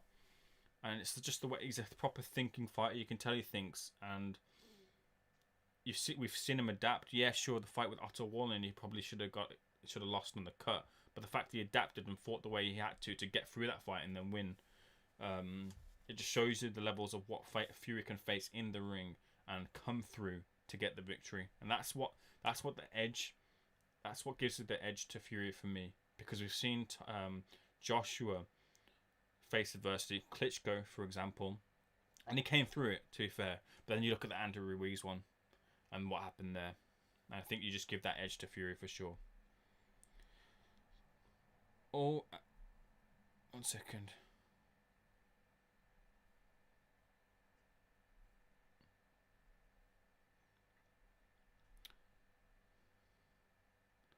As you said, all depends on the weight he's boxing at. Yeah, bro, I'm on it. Love it. Sounds a bit like me. Sounds the best around personally. Kid Galahad can take over. Kid Galahad's a good fighter, man. And at least he's getting a little bit more entertaining. The Claudio Moreira fight was a little bit more entertaining than the last few fights. He'll beat Jazza Dickens for me as well. Jazza's come on. Kid Galahad's come on, but Kid Galahad wins that fight. Love a bit of time, don't we? He's live now, so I'm going to go soon. I just want to wrap up and then we'll catch off. Navarrete versus Galahad. Who wins? Good fight. I'm going to go with Navarrete. Right now, I'll go with Emanuele Navarrete. I hope it's Rob. Evening, Rob. All right, fella. Best Tyrone sounded. Yeah, I'm going to interview Time Booth again soon. I got a great idea. I would have done it if it weren't for lockdown. I had something big planned. You'll see some different content with Time Booth soon. What's with you and Navarrete? You said he would beat Taylor a minute ago. Me? Oh, you mean that guy? Are you dumb? Taylor fights at 140 Navarrete. Yeah, listen, I had a casual moment there for sure. I fucked it. Alright, Rob Lad, 55 is coming. Sorry, pal. I'm on the Jers. Alright, 4 division between them. Yeah. I said Ramirez beat Taylor. Fair enough. 1 in 10 is okay, King. Ruiz needs to get a win and fight the winner of Povetkin versus White. Ruiz versus Wilder is great. Ruiz versus Martin is great. Ruiz versus anyone is a good fighter. He still can... Ruiz could still win a title if he's managed correctly and positioned correctly, because he can fucking bang. He just needs to be motivated and within weight. Was you who said he was the best in division, Mexican kid? Never has his best in division with Garros is close second. Meanwhile, Tosh, I'll take that one, mate. Garros Jr. is awful. Right, I'm going to rush through all these. We're still getting on it. It's the best. Triple G won the first fight for sure. The second fight, I need to go back and watch. Please do it. Let's Kamehameha Hukin. Please do it. Rewatch it and tell me what you think. And then message me on Twitter at TakeAims or Instagram. Message me and tell me how you see the fight, because I only see it Triple G winning. Right, I'm going to wrap up and then I'm going to ring a few people about this fight. And I'll be back soon with a live reaction. I might do something within the week with some fighters or something like that. But I'll be in the chat for Boxing Asylum. Check that out. And I'll be around on Boxing News TV. I interview on Boxing News TV, so check out my interviews there. Wrapping up, just to go. Listen, the fights you need to know about. Reece Mould lost to Leigh Wood. Leigh Wood's now the British champion. Barrett versus Martinez. Martinez got kind of robbed, basically. Barrett lost. From my eye, I didn't score it, but I think he lost. 118, 111, shocking scorecards. The scorecards is the narrative, but the fact the narrative should be is that Barrett lost to Martinez, but Barrett gets the victory there. And the big one here is basically Josh Warrington, shocked. He's lost to Mauricio Lara, who he shouldn't be in this position, should have been in a unification fight, should have probably unified. But what's happened behind the scenes? They've made this fight with Mauricio Lara. They've overlooked him. He can bang. I knew he could bang. I had a bad feeling about it.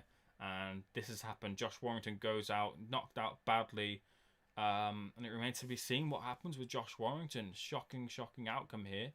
But one that I sort of saw coming. I had a bad feeling about it and it's materialized. But listen, guys. Thank you so much for joining me. We had a lot more than I thought would be in here. Thank you to Tosh, Last King, Kamehameha Hukin, Quattro. You guys were putting in so many comments. I couldn't even read so much of all, so I appreciate you guys. There's some Mexican guys in here, British guys, Scottish guys, whatever it is. It's all great to have you guys in here, even if you think we're hating on the Mexicans or whatever it is. But Cully's in here, Paul Wallace is in here, MVP is in here. The Kellervision was in here as well. Dom Jones was in here. But yeah, listen, I'm going to get out of here. Richard from Twitter, Rob Robertson was in here as well. I'm going to get out of here. Appreciate you joining me. Hit the like and subscribe button. I'll see you in the chat for Boxing Asylum 8 PM tomorrow on Sunday. Smash the like and subscribe button.